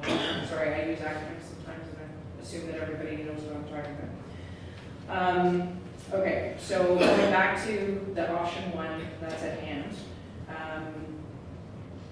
Further questions in regards to specific line items before we make any amendments or any other questions? Councilor Reid. So come back to this. But this is one of the handouts that we had, and it basically states, you know, what our portion is, 7.6, county portion 1.5, and -5 for the education. But if all those numbers, that -5 was there, we'd be at 13.5. So back to my point of reserves and boosting, we're proposing 3% where we could have been looking at a 13.5. So should we adjust what we're looking at? Increasing it or decreasing it? Increasing? Increase it. Yeah. I'm looking for reserves. Okay, that's a different discussion altogether. I'm not shutting you down, but if that's the meeting you want to go down, Councillor Fody. Thank you, Your Worship. Just clarification, Deputy Mayor Lackey may be able to spit this out for me. What, is there an agreement with the casino if they were to leave, they're give us X number of years notice, or are they like any other corporate citizen, see it along? The way I understand it is, it's a relationship between OLG and Shorelines Casino. So even though we get our money from OLG, it actually comes from Shorelines. So when they sold to the private company, it's my understanding that you know, it was for a certain agreement, which I don't believe has been disclosed, but anyway, it's their obligation is to pay OLG, and it's OLG that siphons that money down to us. So, and it's based on the performance of the casino. So, you know, I believe there is now that they're private, it's one of those things that could happen in any private business. Okay, my point is, I have a problem being negative in the sense that the sky is falling. And we're guilty here at this table of always, what if the casino leaves, and what if the casino leaves? To me, we're painting a bad picture of our largest corporate citizen in the township and one of the largest employers. I would kind of like to back away from that attitude from here forward. I know it's possible. It's also possible we could have Australia fires come through here this summer. Not likely. Any more likely that the casino's going to leave in the next 6 months. You know, I don't like fear mongering one of the best people in our township. That's what I'm saying. A case on social media here a week or so ago about a newspaper in Winchester. That very thing happened there. And the owner, an elderly citizen in the community, was quick to come out and say, I did not say that I'm closing the Winchester press paper, and so on and so forth. So it's one thing to be prudent and do all their due diligence financially here, but I think we need to, as a council, to step away from the negativity of what if the casino leaves. I think we need to move forward. We got a multi-million-dollar business here. We need to run it as such and run it prudently. But I just want to stay away from that constant probing of what if when it comes to the casino.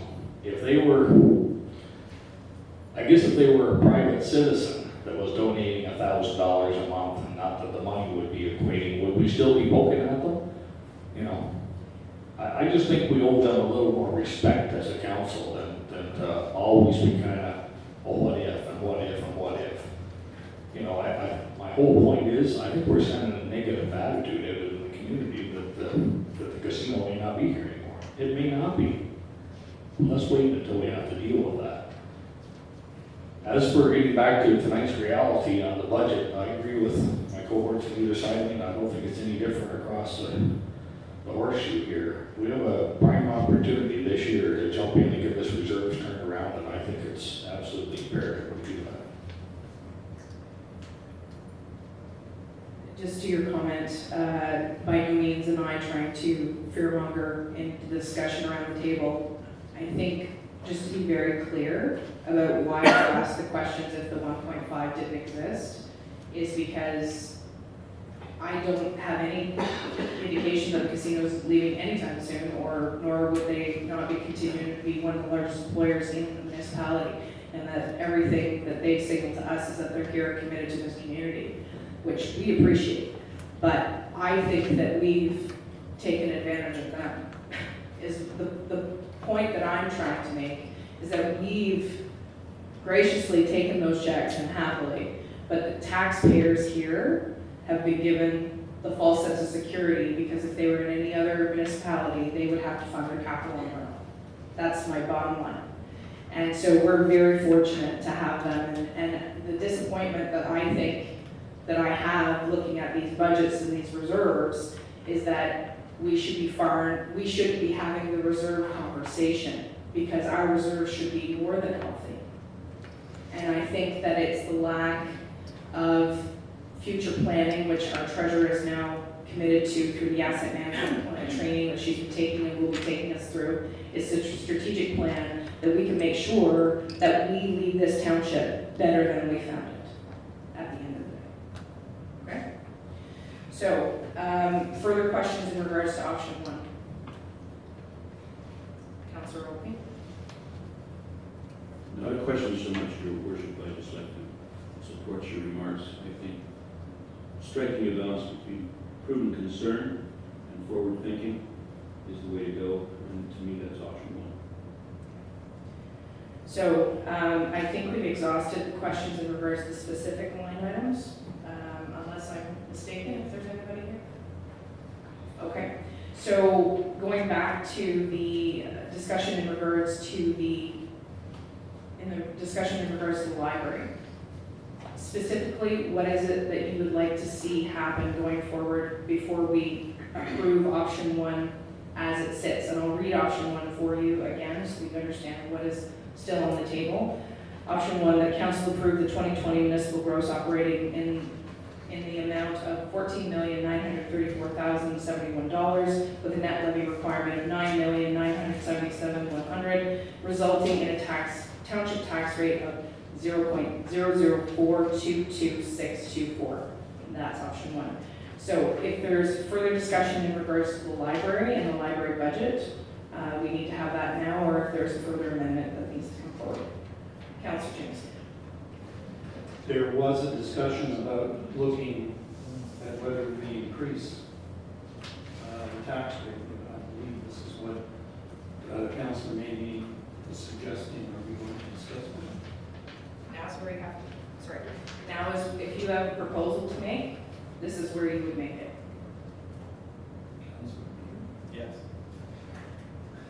Sorry, I was reading something else. I wasn't really paying attention to what you had said, Councillor Jameson.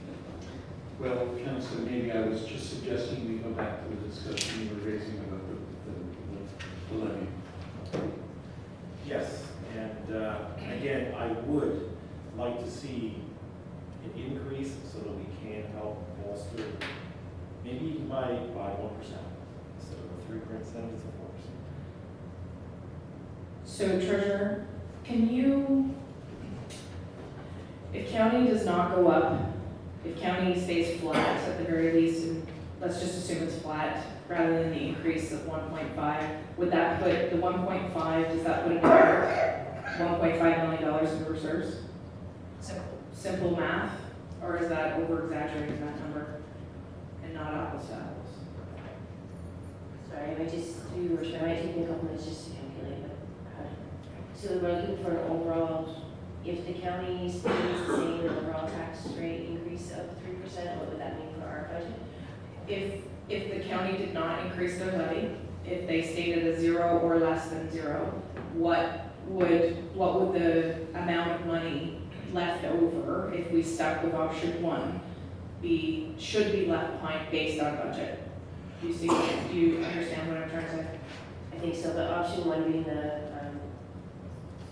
so the options really just talk to our budget, but option one being the overall tax rate increase was going to be 3%. The overall tax increase would be 3%. So, but that was assuming the county was going up 1.5. Okay. So you're going to figure out that number? Yeah. I think while she's figuring out that number, it's important because percentages don't give you the actual dollars.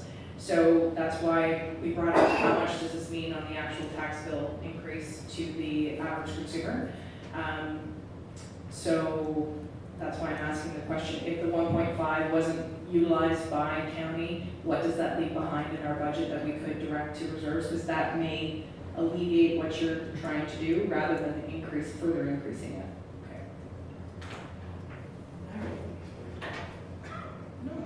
Okay. I'm just curious if there's any thoughts about this on the other side of the table, might be really alert to. You're supposed to have different views, so if you have a view, please share it. Deputy Mayor? I understand where you're going with this, but it doesn't have to happen again. I don't want to say I'm not looking ahead, but I'm going more to the point of the mayor's suggestion that many things could happen with regards to our counterparts, and it could go up, it could go down. Is it prudent to increase our reserves? Absolutely. But to say that the county's going to come in with zero, that would be great. And that would bolster, we're going to get the number, that would bolster our reserves anyway, without adding insult to injury to our taxpayers one more time. Just for past reference, my first term of council, we increased, 13.5%, because we thought that was a prudent thing to do, and we thought that would never have to happen again. Guess what? It happens every year. So don't think because you're going to increase it 1% that it's not going to happen again. So that's a fact of life.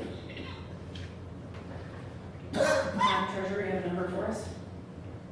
Yes, through your worship, and I'd just like to be clear that I would like to double check all these figures just to make sure. But if I assume that the county stays the same and the school board goes down to 5% that we've been told, an overall tax increase of 3%, we could add $140,000 to the budget. So we would have 140,000 left over to direct to a reserve based on budget. On this budget. And that's not to say that we might not find further efficiency in other departments, and we may not spend all of our budgets in other departments, which would then, based on previous policy, leftover funds in 2020 budget would go to the working capital reserve. But as mentioned previously, we need to work on our reserve policy, and maybe there's a better way of divvying up those leftover funds. I will remind this council that the budget that we were left with from the previous council had, we were in the negative. It was overdrawn by 110,000, I believe. We were over budget. And the only reason we were only over budget by 110 is because our revenues were up significantly. We were actually, our expenses exceeded 600 and some thousand. That was not budgeted for under the last budget, the previous council. So we're also dealing with playing a little bit of catch up from that too. Treasurer? Along that same line, through your worship, I handed it this spreadsheet tonight that you probably found on your spot. So this is a draft update on the 2019 year-to-date actuals. And just, again, to put it in perspective, I think last year's budget, or 2019 budget was very tight. So right now we're sitting in a surplus of about 260,000, but we don't have all our expenditures in yet. And this is just a draft number. But we're missing a month's worth of hydro bills, a month's worth of heating bills, and some other adjusting year-end entries. I don't want to say this is final by any means, but it will be tight as to whether we're surplus or deficit at the end of 19. Madam Treasurer, based on the budget that you presented for the operating budget for 2020, do you feel that we will be as tight going forward? To your worship, in my opinion, the 2020 budget is more realistic in how we've put the budget together in terms of the salary and benefit budget, correcting a couple adjustments to make it more realistic going forward. The other thing, for example, in the 2019 budget, there's a budgeted transfer from a reserve fund of $55,000, which I don't intend to do unless I will come to council and probably ask for approval. Again, those are one of those budget entries that maybe we did in the 19 budget process to try to balance the budget without having to cut in other areas, but that's not something I would propose to do, is to draw down a reserve fund. So if at all possible, I won't be doing that entry in 2019, but that's basically a $55,000 hit to the bottom line because that was budgeted as revenue. Thank you for that clarity. Councilor Rowe? In that, through you, Your Worship, and in that vein, looking at the differential year over year, 2019 to 2020 operating budget, it's an increase of around just a little over $1 million. There are 12 points that are the pressures that are being put on. I've looked at these numerous times.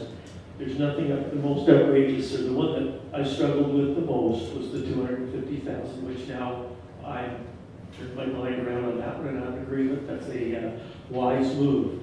The other 11, we could go right down the list, everything from salaries to what the treasurer just mentioned, the transfer from the tax stabilization fund shall not happen, therefore it's coming out of operating. There's nothing in here that is, in my mind, outstandingly negative. It just is what it is. It's a year-over-year increase, and therefore, that takes us right back to the number we're talking about of $9,977,000. And I personally don't understand. We haven't spent that money. Those are best guesses. The 12 pressures. That's not to say it would be a lot, but it might be more. Thank you. Okay, so I'm getting general consensus that we're not looking for an increase to the tax rate based on the discussion that we've had to date. That option 1 stands. Unless there's anybody else that's advocating in behalf of that. I only had 2 councillors. Okay. Councillor Bailey? Sorry, Your Worship. I did think that I did ask for 1% more. So I don't know. So 1% more but would be. Well, I guess I make the There's a motion. motion. There's a motion on the floor, so we can't make a motion at this point. It would have to be an amendment to the option 1. So, Can we have a consensus discussion on that? We'll know whether we need to put the clerk through all the trouble. so I'm going to assume that you're in consensus that you want to put it up another 1%, which would equate to another $100,000 to go in reserves. And I have to pay it too. Councilor Cody?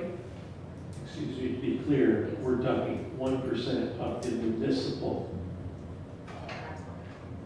Is that not the overall? Sorry. So the 1.5% left over, I was just going based off of what it said, that it would add another 140,000, give or take, you're basing off of the 1.5. So that's where I got $100,000, because if it's a 1% increase, do you see what I'm, sorry, 10 million? Madam Treasurer. Sorry, yeah, just to be clear, we're kind of talking about it at 2 different angles, so I just want to make sure whenever we do come to the consensus that I understand exactly what you're saying. If we're proposing a straight 1% increase to the current levy requirement, that 1% increase would be about $100,000. Now, if assuming the county did come in flat with no increase, the overall tax rate would be just under 3%.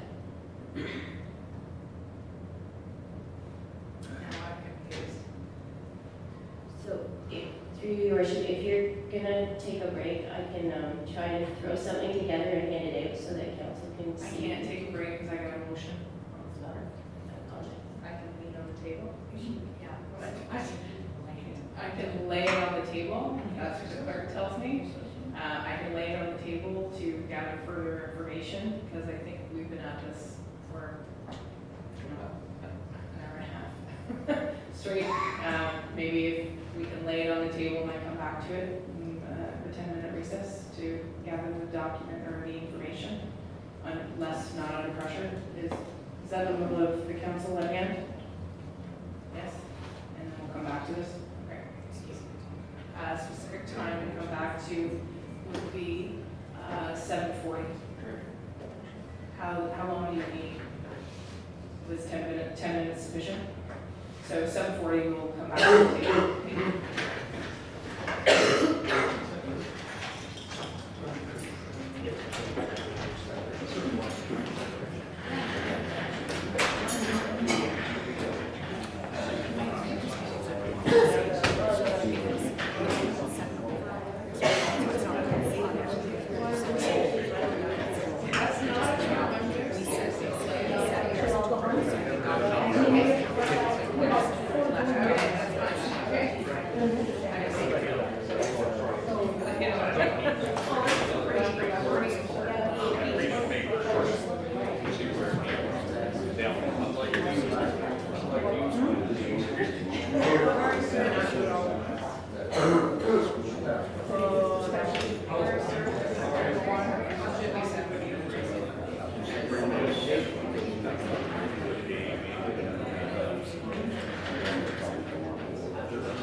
Our objective is to keep the library open 80 hours over 3 branches. Yes. It's on that page, but the hours. It's Saturday morning. Our Is that right? objective is to provide Saturday morning, when I train now? use seniors, right? Our objective That's pretty exciting. Yeah. I was thinking about that this morning. Yeah. You're out early Saturday. You know that number that was thrown out there, is that a solid number, by the way? The 410? Yes. It's solid, isn't it? Yes. The reason I mentioned that, that's because we budgeted 430. So, no, it's little wiggle. Yeah, that's right. And that's one reason that I put the library, because more 30 was fixed when I got noticed. And since then, I went to the other polls. There is a truck.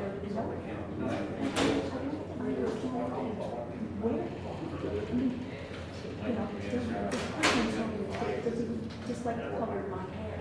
Pretty exciting, I would say. Well, it's one Yeah, that it is gives you a problem. being able to get I mean, it's, you know, it's just a problem.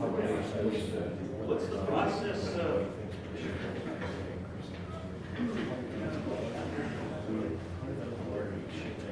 I did read it.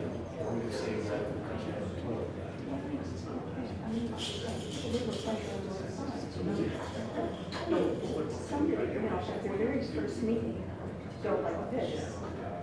It's like, excuse me, could you not? Yeah, okay, no, that's not it. No.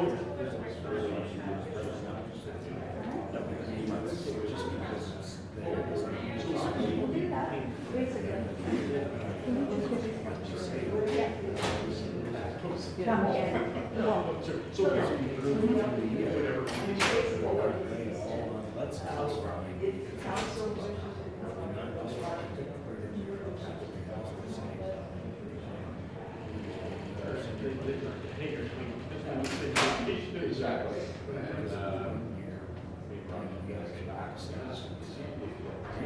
Yeah, sure. It's not the best, but it's perfect. It's the same for everything. Find one, yeah, so they're small. Can it get down? They can get the same. Pretty much. Because it's far too easy to bureaucracy cross just way back and say, the money's always going to be there. Because assessments are very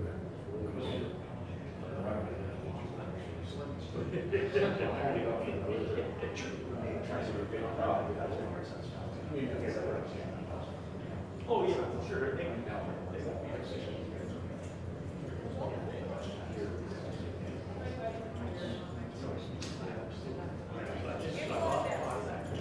No kidding.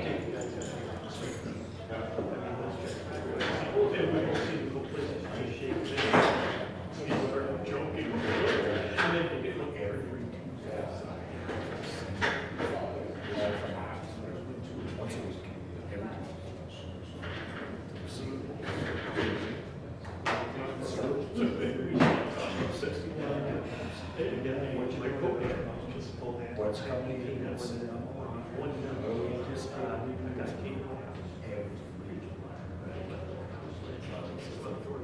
He didn't, he came, he turned around, 3 days later, and I regular got them sure he said, there's something gone on. He wouldn't believe it. And he was nervous about this. I said, no, it makes sense to me, I don't want an incident. But he told me, ACK last year was a good rule.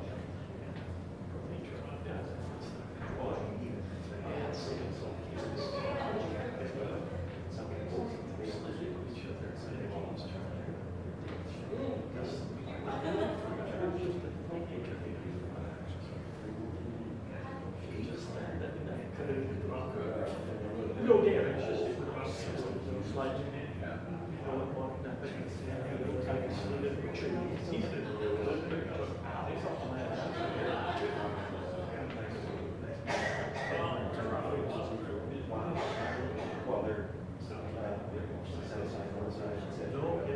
So we're on her. Yeah, what would you do? Probably in the news, collisions. There's a few minutes that occurs on so the old thousands across the street. Oh, yeah. That's how they got a lot of things on there. Because those 5, 6 weeks,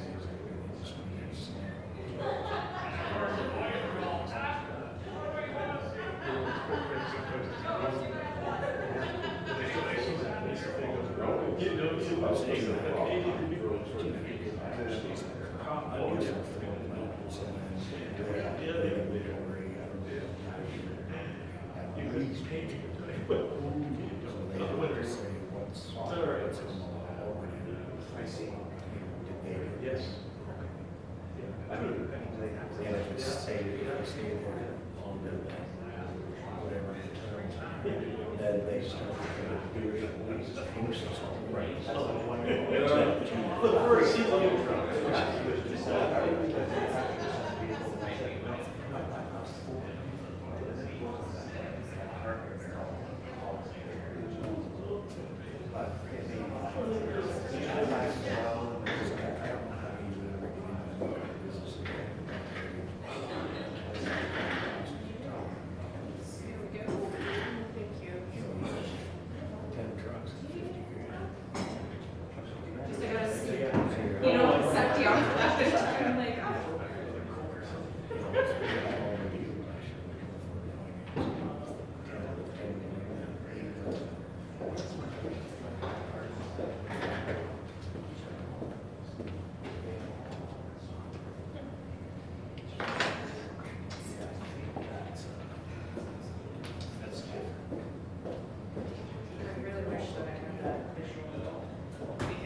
Very simply laid out on one piece of paper, $352 was roads, and 80, yeah, and it was a great visual, because it broke it down so people understood how much of it went where.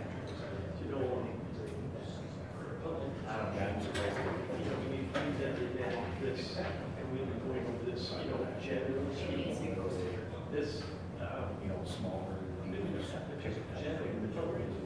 only diligent about what we were saying. Because I see,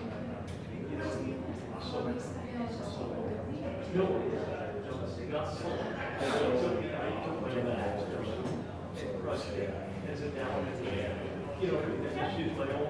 But the good news is that somebody wanted to. But what we had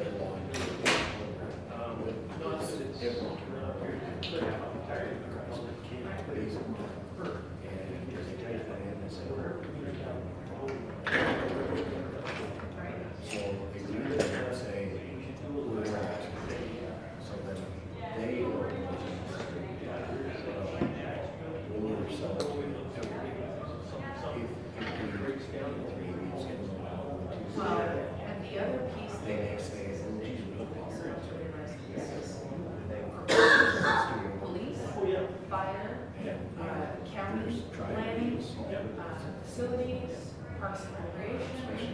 Like, it's covering the whole thing, right? So I think if I show the treasurer that document that I got from the county and ask her to mimic it, it would be a good visual for the average consumer.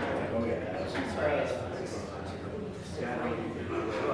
Guys, it's about 40 back.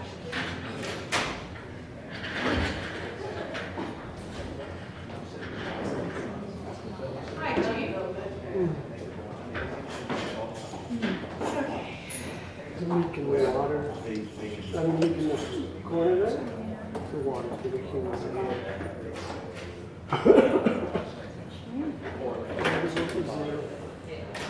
yeah, this is just an air of screws.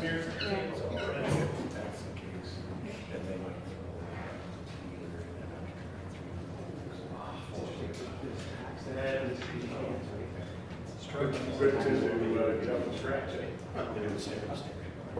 Well, you know, we're, it's how it's sold. I'm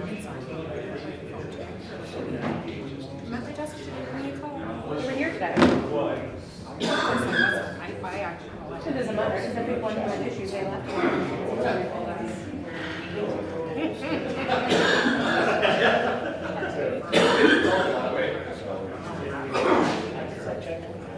The same way that we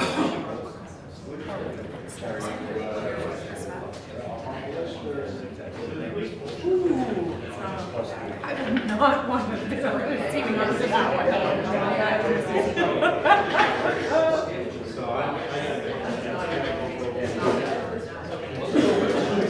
Okay, I'll ask everybody to take their seats, please. Oh, I guess we need the treasurer. Okay.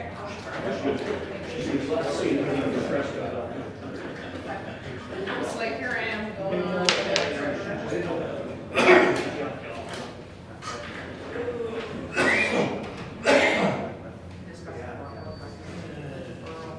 think it's because that's why this went back on the floor. But, it's capital. I'm here to bring the report, which you should see when we have that. I think Tim's report.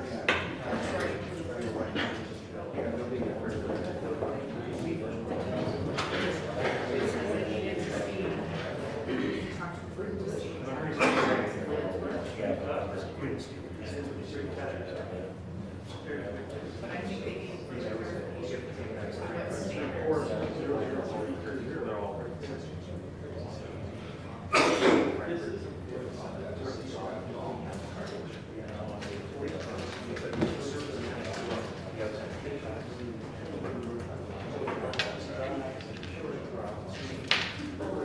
standards. But I don't think that, she said that, but that was just inclusion of the increase in cost.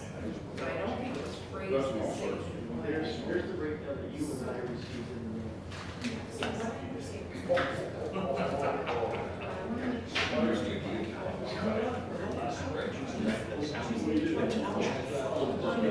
Under your supervision.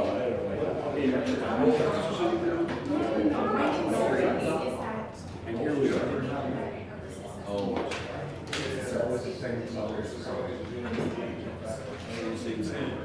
So I just want to make sure that it's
But I'm gonna go along here tomorrow, not your head, your whole body. But I did get a week vest.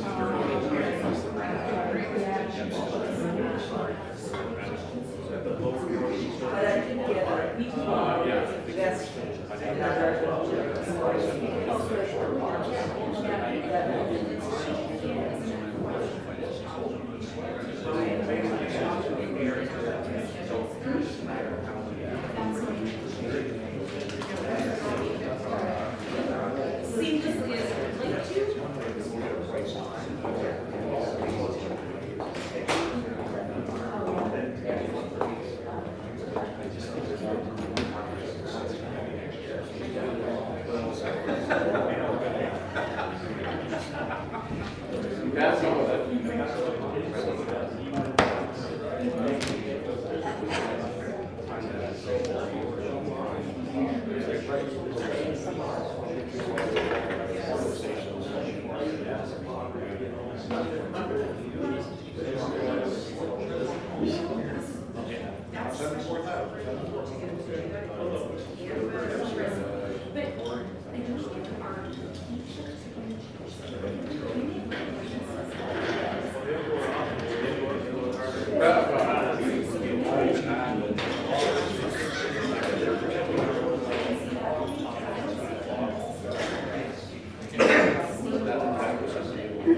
Okay.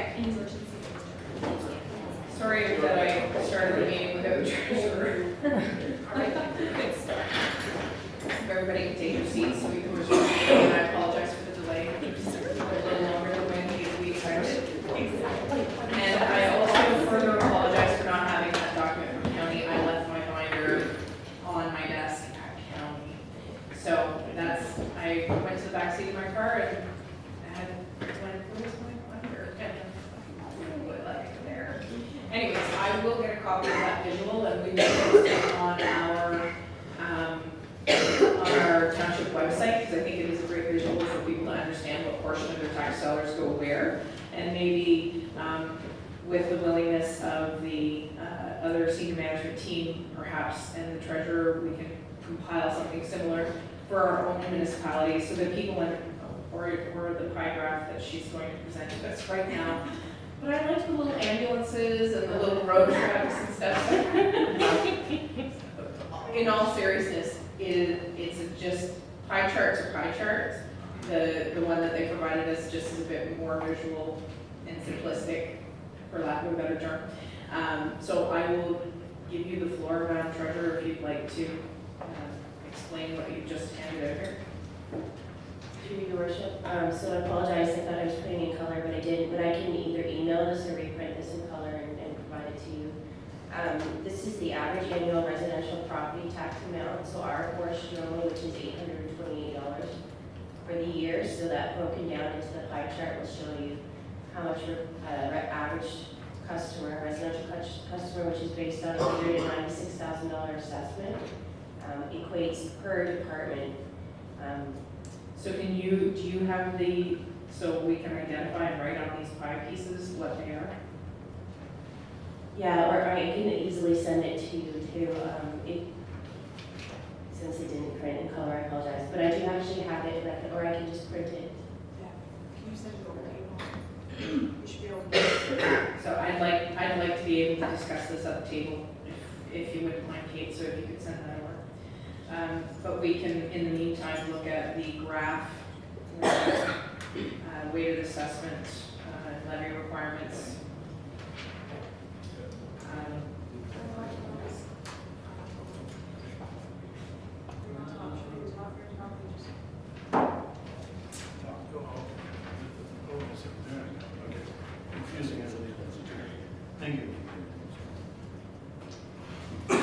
Okay, while the treasurer is doing that, I'll ask the council members to look at the spreadsheet that was just given to us.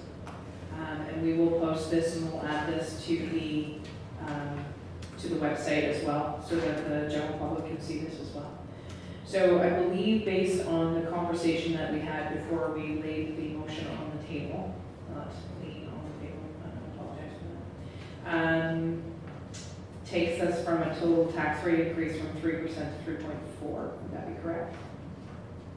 Okay, Your Worship, so I tried to put a bunch of scenarios here to give the council context to compare. So 19 budget, it's just the 19 tax rates.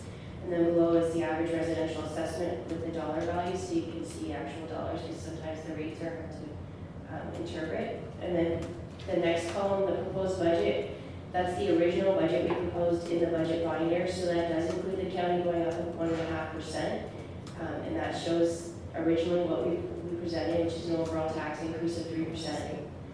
The next column shows if the county worst case was to go up to 1.5%, which we don't expect, but if that was to happen and we did add $100,000 to our portion of the budget, our levy requirement, then the overall tax rate increase would be 3.4%.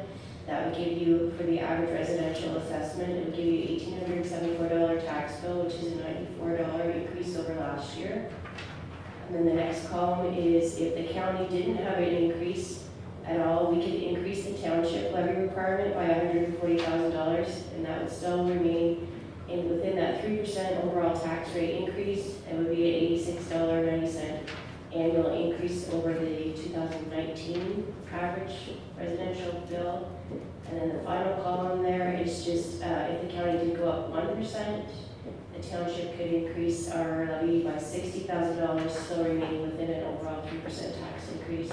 And then again, the year-over-year would be $87.52. I hope that makes sense. I know it's a bit confusing. Yeah, I think it does make sense. The only thing that it doesn't answer, if I'm not mistaken, is that if we were to increase 100,000 and county didn't go up 1.5, I think that was. And county didn't go up? Didn't go up, yeah.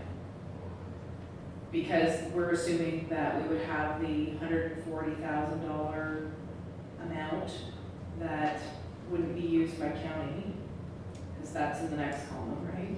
And if it added another $100,000 to the budget, which really, in the grand scheme of things, is small potatoes.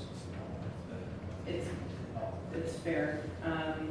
So I think that the question was, what would the total tax rate increase be if we ended up with $240,000 increase? Does that make sense now? Because we're just trying to figure out what the context is in percent. Sorry, I apologize for not including that. So if the county didn't increase and we actually increased the $240,000, the overall tax rate increase would be 3.5% or $95. So $95 increase and 3.5. So it's almost identical to what the column is that's at $100,000 to the county 1.5 increase. It's almost identical. So it's 3.4%. Okay, so I don't want to beleaguer this, but at the same time it warrants a conversation because councilors have brought it to the table. So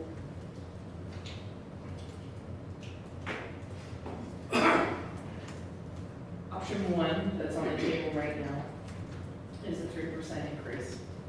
So we would have to have an amendment to change that to be, the township rate would have to change on that in order, but I don't want to go through the amendment if there's no appetite for it. So I need to have a general consensus here before we go down that path. Councilor Olkey.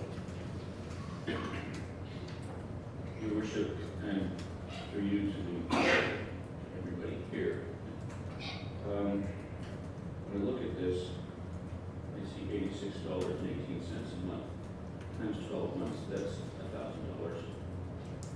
When you look at families and things. That's quite a sacrifice. And when you look at, Oh, that's annual. That's wrong. Sorry. That's wrong, that's an It says annual. monthly. It says monthly on here. Sorry, I apologize, I didn't get that far yet. It is at monthly as well, sorry, that is annual. thank you, Madam Treasurer, now I can start breathing again. Sorry, I apologize, I meant to say annual increase and then monthly increase, but I have that in the wrong, I'm sorry. I can see the lynch mobs in Lyndhurst Court. They're already there. They're already That's a good catch, but I didn't see that. I just assumed it was an annual increase, so I apologize. Deputy Mayor Lackey. Thank you, Your Worship, and through you, I think the treasurer gave us a good budget. She gave us what is fair to the municipality, to keep us in good standing, and fair to our ratepayers. I again reiterate, I agree in the enhancing of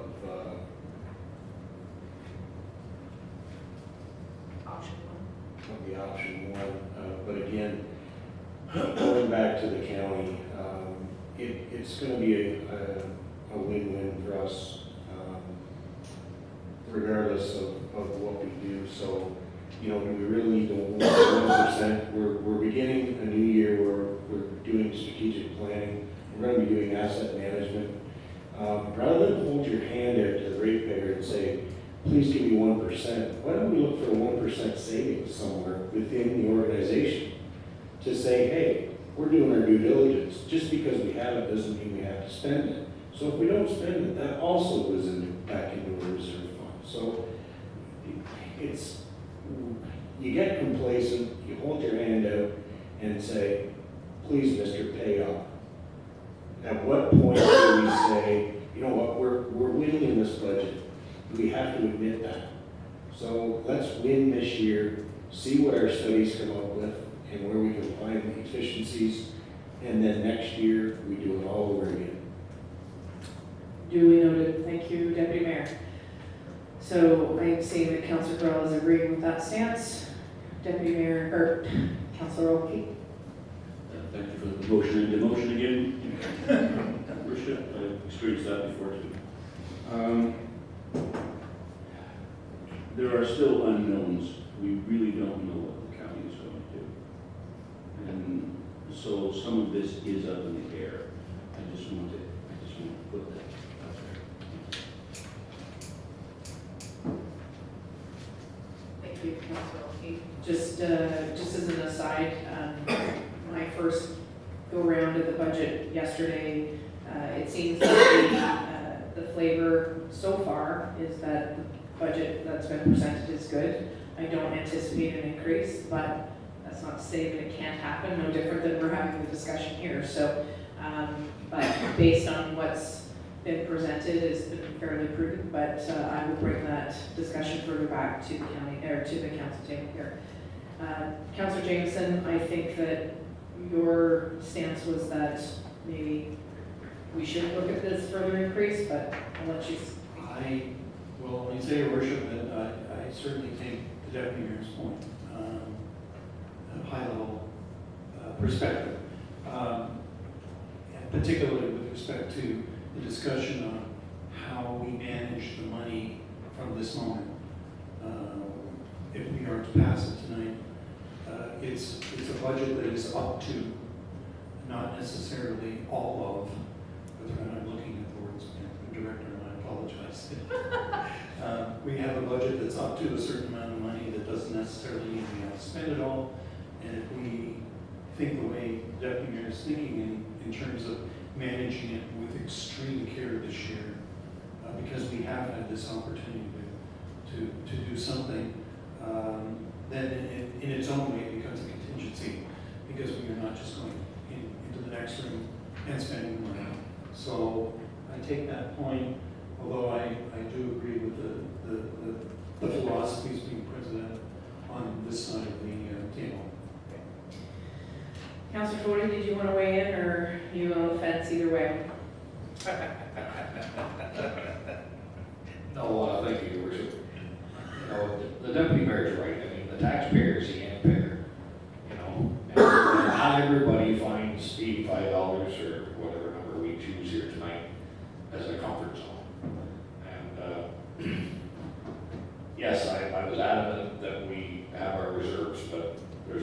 insurance and what you just spoke a minute ago regarding the county level, if they're gonna stay put, then as Deputy Mayor said, it's a win-win. We're gonna, Councilor Jameson also stated, we're gonna get our end result, meaning more money put toward reserves. If we don't, then you learn your experience next year. You know, in the sense that we had this opportunity and maybe it slipped by, maybe it didn't. But I think the part that makes me feel more comfortable this year is the staff, the people we have, and the job that they're doing. And we all are on the same page, knowing what we expect of them, what they expect of us. The numbers are clear, they're concise, they're accurate. I can live with either, as long as there is going to be money going into the reserves. We got to take that trajectory around, that's all. Okay, and I think Councilor maybe is, unless you need to bookend it with something else. Or just go ahead, bookend the way, and then we'll tidy this up Thank you. and move on to get Madam the Mayor. discussion forward. It is an opportunity for us to bolster it up, as I had alluded to. But we also, if we didn't have these cuts by education, we'd be at 13.5, which I have talked to. Next year, if education decides to go back up, and we have the same percentage that we need, we're going to be up to 10% anyways. Is $140,000 going to make or break this? Probably not. But my point was to help increase the reserves enough, or give it a little bit more. And yes, we can be prudent. We can be, crossing our T's and dotting our I's more, and maybe increase it just by budgetary restraint, or capitalizing on $40,000 off a fire truck. Different things like that. But I do want to see our reserves increase somehow. As we have alluded to many times, they have not increased. We take them out. It's just an opportunity at this particular year that we have a potential of a low tax rate. It's something to capitalize on. And whatever happens, happens. So based on the consensus around the table, there's no real additional appetite to, that I can see to increase what is presented for option one. Having said that, just to bookend on my end with the Deputy Mayor's comment, and go down the vein that Councillor Bodie made, we're in a very different position this year with a treasurer who's here full-time. And I realize that she's only been here for 6 months, and hopefully she doesn't run screaming from the building at any given time, based on what she continues to find, and the councillors continue to find that were missed, and errors are made, and I'm certainly not trying to beat anybody down, but at the end of the day, it's up to all of us to keep a close eye on it. And to the Deputy Mayor's point, just because the budget is approved at that amount doesn't mean we have to spend to that amount. It's to give the staff the tools they need to accomplish the goals that they have, or the projects that they have in their respective budgets and respective departments, but to always keep a mindful eye on the fact that it's the taxpayer dollar and that it isn't unlimited. So I'll leave it at that. Now, before we vote on this option, there is an amendment, I believe, coming from somebody.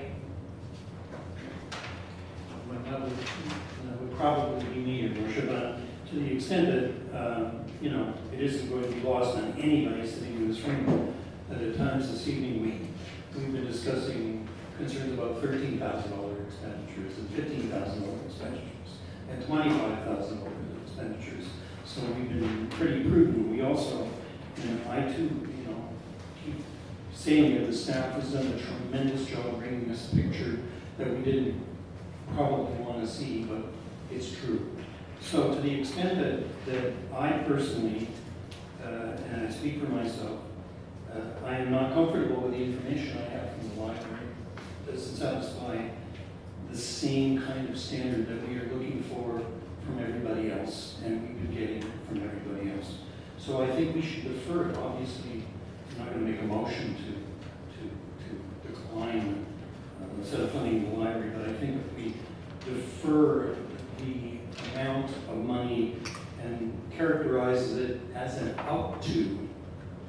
The amount is 450,000, but defer the library budget of up to 450,000 until such time as council can be provided with a clear organizational business plan that reflects the real need of the library over the next year and beyond.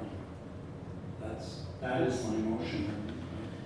Did you understand that as a motion?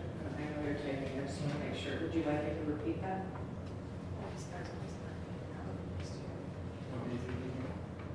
Do you have your notes? Well, my notes, like my signature, defer the library budget of up to 450,000 until such time as the council can be provided with a clear organizational and business plan reflecting the actual needs to operate the. Sorry, I apologize. Okay. Council can be provided. With a clear organizational and business plan reflecting the actual need to operate the 3 branches in 2020 and beyond.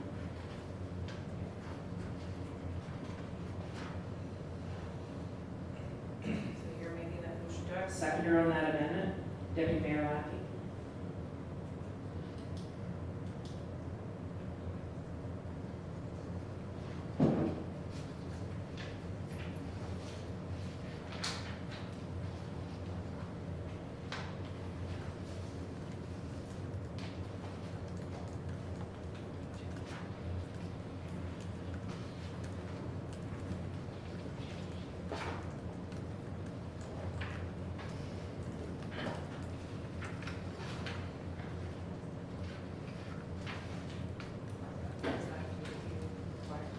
Sorry, to the treasurer, is that amendment worded in such a way that it is clear to you? Through your worship, just a further clarification, so up to the 450,900, should council choose a different, lesser amount than the $450,900, is it council's wish then that the difference would also go to a reserve fund, or would it actually change the levy requirement? It would go to the reserve fund based on what I'm seeing nodding heads, or are you looking to reduce the levy? Reserve fund? Reserve fund? Reserve fund, okay. So the only thing that you would add is that should it be lowered, any surplus funds would go to the reserve, infrastructure reserve fund.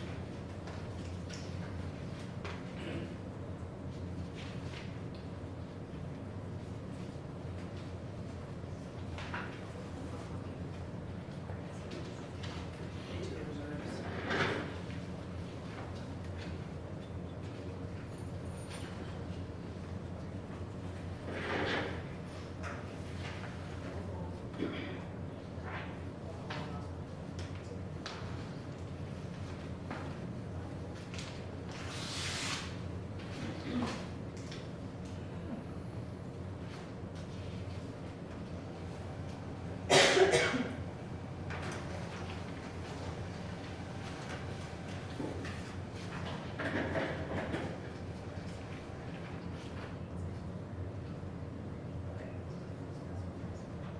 So the amendment that's on the floor, moved by Councilor Jameson, seconded by Deputy Mayor Lackey, that the council directs staff to defer the library board before proposed budget up to an amount of $450,900 until such time as the council can be provided with a clear organization and business plan reflecting the actual need to operate the 3 branches in 2020 and beyond, and that should council decide to lower the levy request, the remaining funds will be placed into reserves. Discussion on this amendment as it is presented. Deputy Mayor, Councilor Fody. Thank you, Your Worship. Question, does this interfere with the day-to-day operation of the library is my first concern. So, based on that question, can somebody come to the podium and answer that, please? Thank you. The major expenses in the library budget, as you can see, as in the case of most places, is salaries, We have employees that have to be paid on a regular basis. Our employees are residents and members, taxpayers of this township. And so we have to have some indication of what's going to happen with our budget going forward. We're now, halfway through the first month of the new year. Do you want me to speak further about this, or do you just want to know that? I think the question is just, do you have funds, sufficient funds to carry forward for, say, 2 months? 2 months, 60 days? I mean, we do have reserve funds we can go into, but that's not.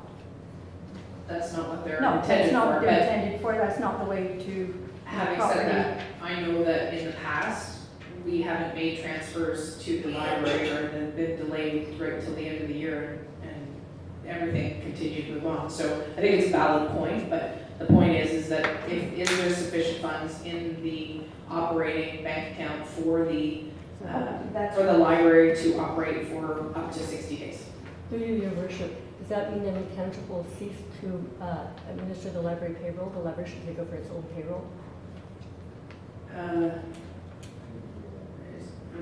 Would we cease to do the library payroll? We do payroll, no, we continue to payroll, so I don't believe that would be in any sort of jeopardy, but it would be incumbent upon the library to provide the detail asked for in the amendment, should it pass, in order to have further funds to fund the library. So I think it just gives a time frame, the 60 days, and we didn't put a time frame in this, but I guess really it's a comfort level on behalf of the library board. The sooner that you get us the details that is requested in the amendment, obviously then we can bring it back to the table and have that discussion and finalize the budget. So at this point, the township will consider to administer the payroll? The payroll, I think at this point in time. Is that clear? Okay, so it's noted that the payroll will continue, but that the expectation is 60 days. Consensus about that? Okay, so 60 days we're expecting to have we haven't passed the amendment yet, but based on that, is that a reasonable time frame? Yeah. Can I just say something a little bit further to that? We've had this discussion about a business plan, and that came up, and I believe it was August, and I don't have my detailed notes on that, that I met with Your Worship and with the CAO and with the Treasurer in, I think it was August of this year, and spoke about the need for a business plan. At the time, I was told that there was reviews going on looking for efficiencies throughout the township, and that what the township would like from the library was an indication of where we stand in comparison with the 7 comparing townships that you were using with all your other departments. And that information was collected through the statistics that are held in the Ministry of Sports, Culture and Tourism, and were compiled and presented to you. And at that time, I was told that this was useful information and that was quite sufficient for your needs at that point. So I think that based on the information that was subsequently provided after the first budget meeting, that there are still some questions to be asked and answered. So the amendment as it is on the floor right now is to ask for an organization and business plan. So the comparative review that you're speaking of was done sufficient as far as that, but I think that the size of the budget in relation to the budget as a whole, we're looking for the same thing that we're going to be asking our own staff to be going down as far as asset management. It's a little bit in a different vein, but that we're putting plans in place to move forward in the future, and that those plans can be followed so that we can allocate funds appropriately, because it seems that there's questions that are unanswered, and that's where the amendment comes from, asking for further detail, not a comparative review, which has already been done and satisfied. Councillor Cody? Thank you, Your Worship. I myself, as a councillor, when I see us as passing this budget here tonight in various departmental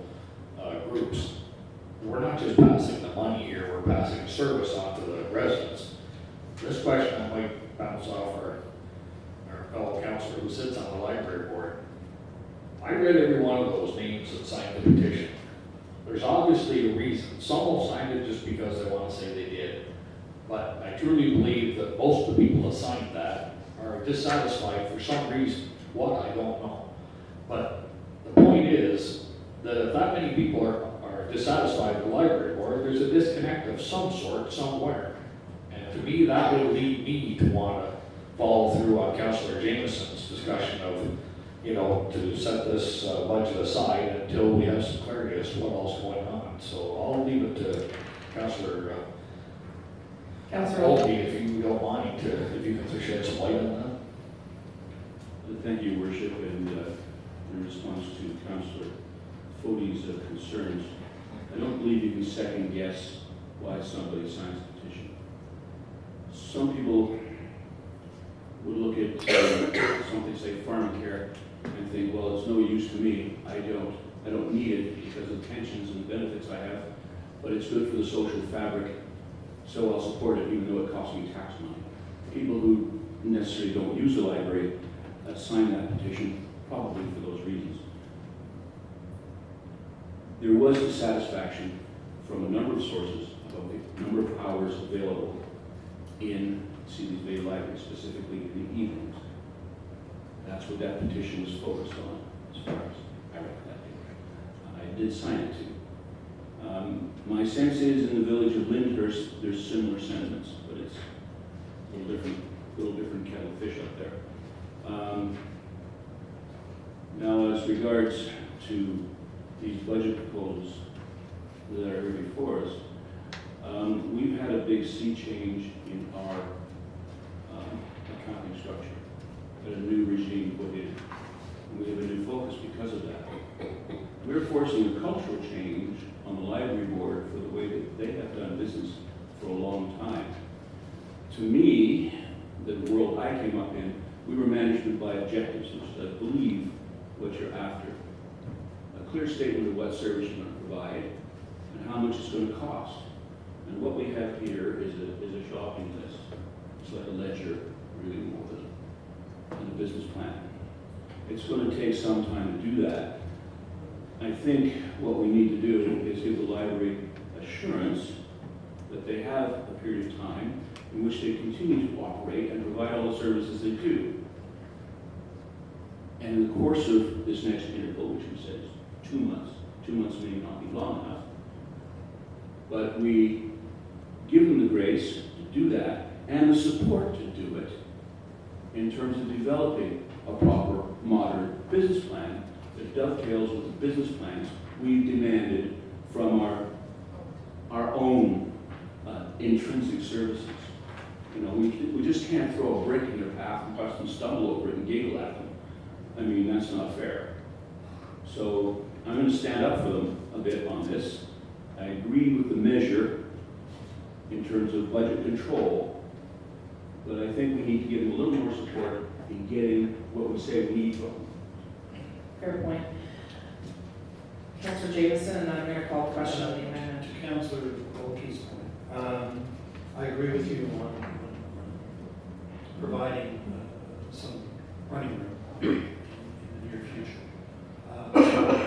First point through your worship is that on the other side, I mean, obviously I'm the protagonist or perhaps the antagonist of this motion, but I would certainly work with Councillor Olkey, through Councillor Olkey, to assist in the process. The second thing is that we move forward and pass this motion, perhaps it becomes incumbent upon us before we adjourn to have a motion or a direction to staff to ensure that some core funding is provided, at the very least through the payroll system, on the other side of the decision, so that there isn't an unnecessary focus on the wrong things. And let's get down to where we need to get this thing. So, Councillor Olkey, and then I'm going to call the question on the amendment. Thank you, Your Worship. I'd like to say that it's fine to raise a problem, but we should also raise a solution, which I think is along the lines of like what I proposed. I think we should look at funding their actuals for 2 months, not just payrolls. because they have other bills they have to pay. And I think that that was the intent of the subsequent motion after we're done, just to give the library some comfort that we're not just cutting the tap off, that we're in this together, and obviously these are employees that are paid by the township through our payroll system. We're not gonna cut it off at the pass. So I'll read the amendment again, just so that everybody's clear.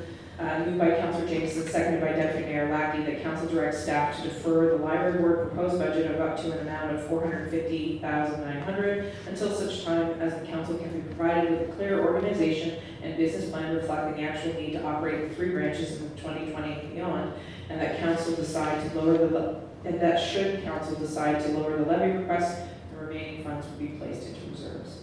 Any further discussion on the amendment? Councillor Grow. Should we also add, if additional funding is requested, it would be allocated from the working fund reserve? Should we also add that as opposed to just? Based on the conversation around here, there would have to be a significant change to increase the budget. Oh, sorry. Report, 00320. Can I see that?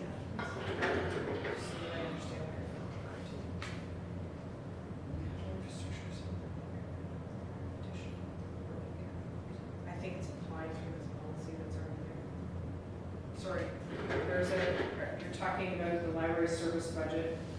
In the report on page 5 of 8, report number FN 00320, so that's what was on the books for tonight, that it says any change in the net funding request will be transferred into the capital infrastructure reserve fund such that the net levy requirement will not change.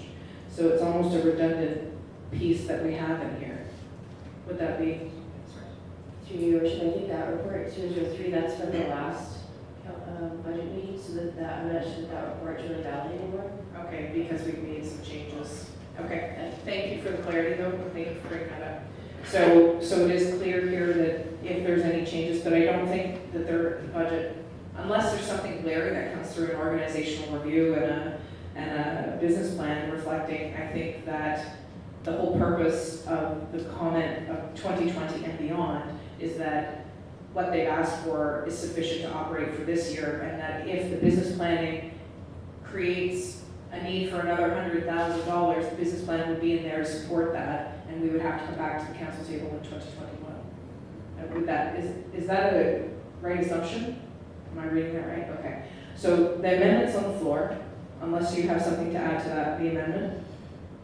Councilor Foote? Just a comment, not so much to add to the amendment. I think to Councillor Olkey's comments, I think it's not, as you say, to throw a brick in the path of the walkway of those on the library board, but maybe there's a disconnect of what they're trying to understand what we're asking for.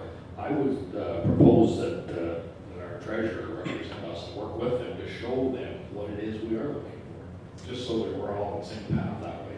Because our other budgets here have all gone that way, have they not?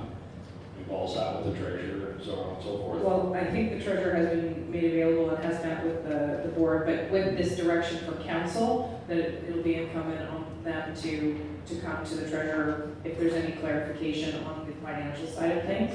The business planning and the organizational review is that's not necessarily a duty of the treasurer. And because it's they operate separately, we're not supposed to get in that way. We're supposed to just fund what it is that they're bringing to us. So the clear plan is to back up the funding. Right, but further to my comment, it's just a clarity from being on behalf of our treasurer to them as to how we want to see it structured. So, we can pull out of there the information we're looking for. I think she's there to access if need be from that point of view. Councilor Wilkie, and then we really need to move on the amendment.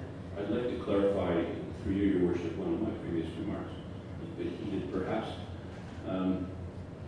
When I spoke of the petition being a protest, it was in a sense, but it was also positive affirmation. People like their library, they want more library, not less. Thank you for the clarity. So I'm going to call the question on the amendment. Your Honor, Your Worship, did you want me to say anything further about the petition? I- That's not what we're talking I don't about. think that's Okay. what we're talking about here. Okay. So I'm not taking questions from the gallery at this point.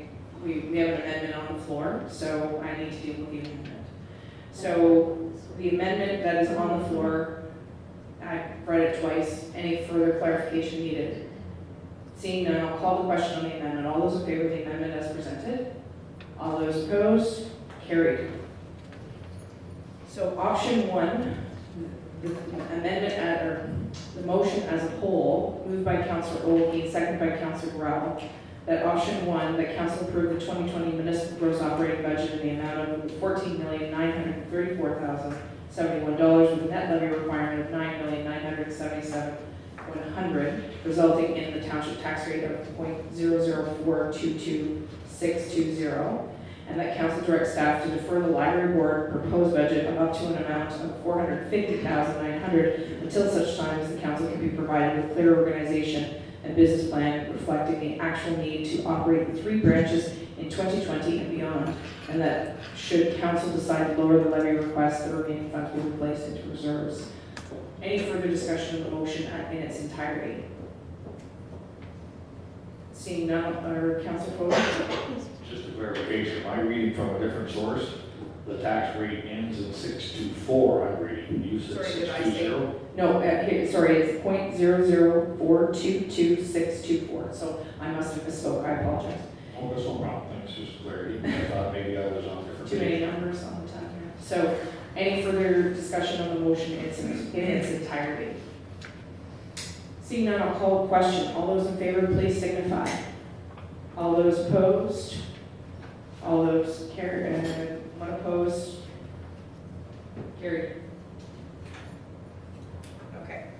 So in speaking to the subsequent motion in regards to operating, the library continuing to operate with funds sufficient to do so, there needs to be a motion put forward to give them further comfort that there's sufficient funds to continue to operate until the request is met. Councillor Jameson. Well, it's a motion to ensure an operating line from the township to meet actual expenses over the next, I think it reasonably 120 days, because I think we need to give them running room. But I'd like to hear. So the proposed motion is for 120 days of actual expenses? Actuals, including payroll. And core actual, I mean, we don't want to be heading down any roads until we've had an opportunity to work with them on some of the structural things that Councillor Oakey has raised from time to time. Thank you. Wait for the clerk to type that motion out, please. Your worship.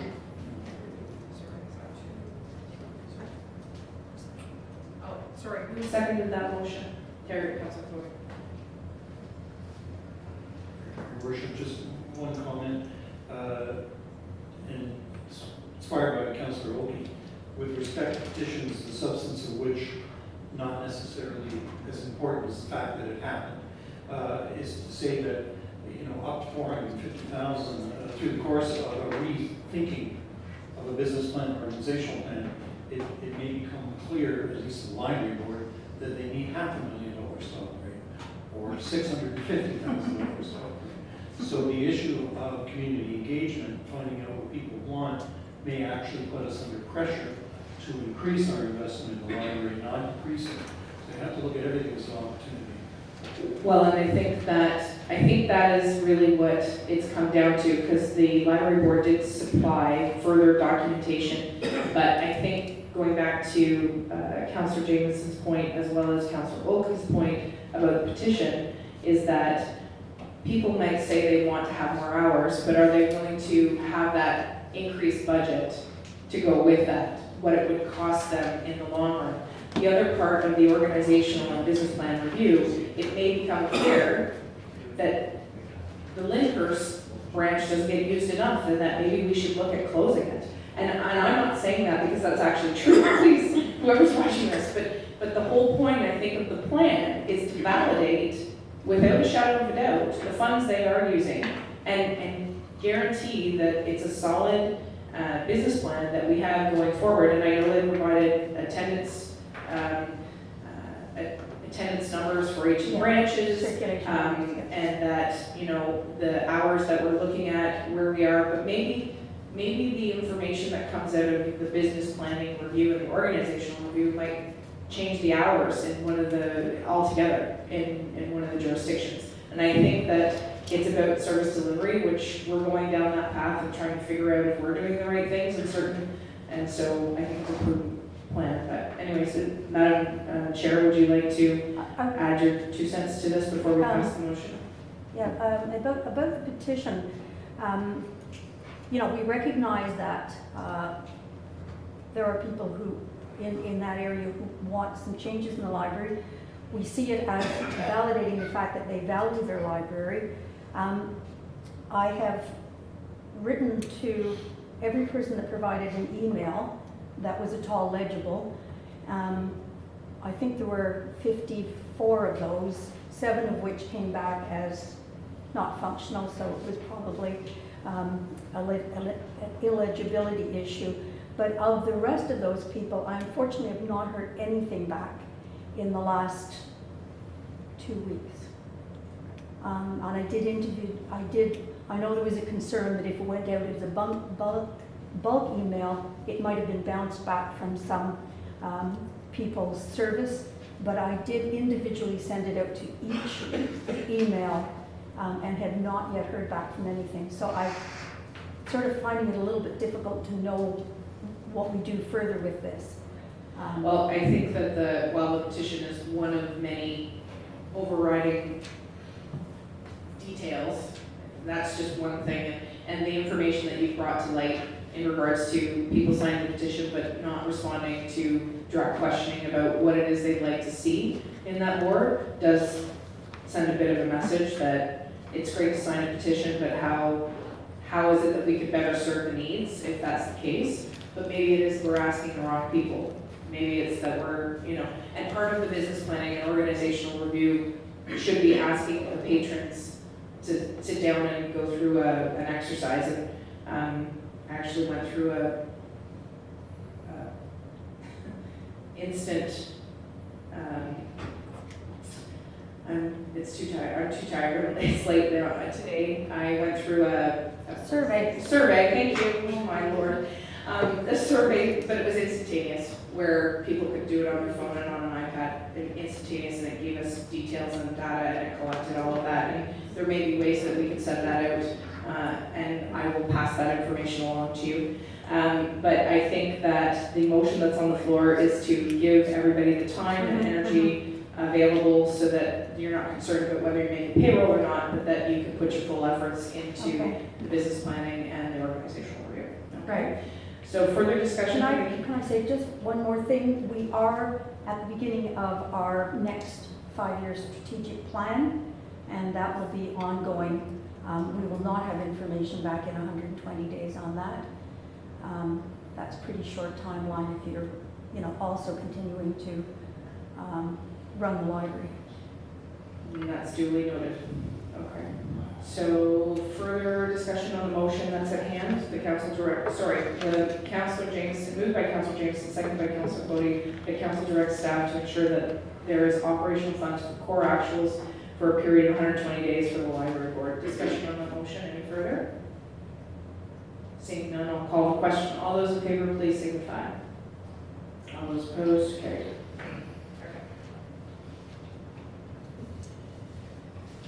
Based on the agenda that was presented, there is nothing further unless there's something else burning that came out of the budgeting exercise that needs to be identified. Madam Treasurer, I don't think there's anything on your end.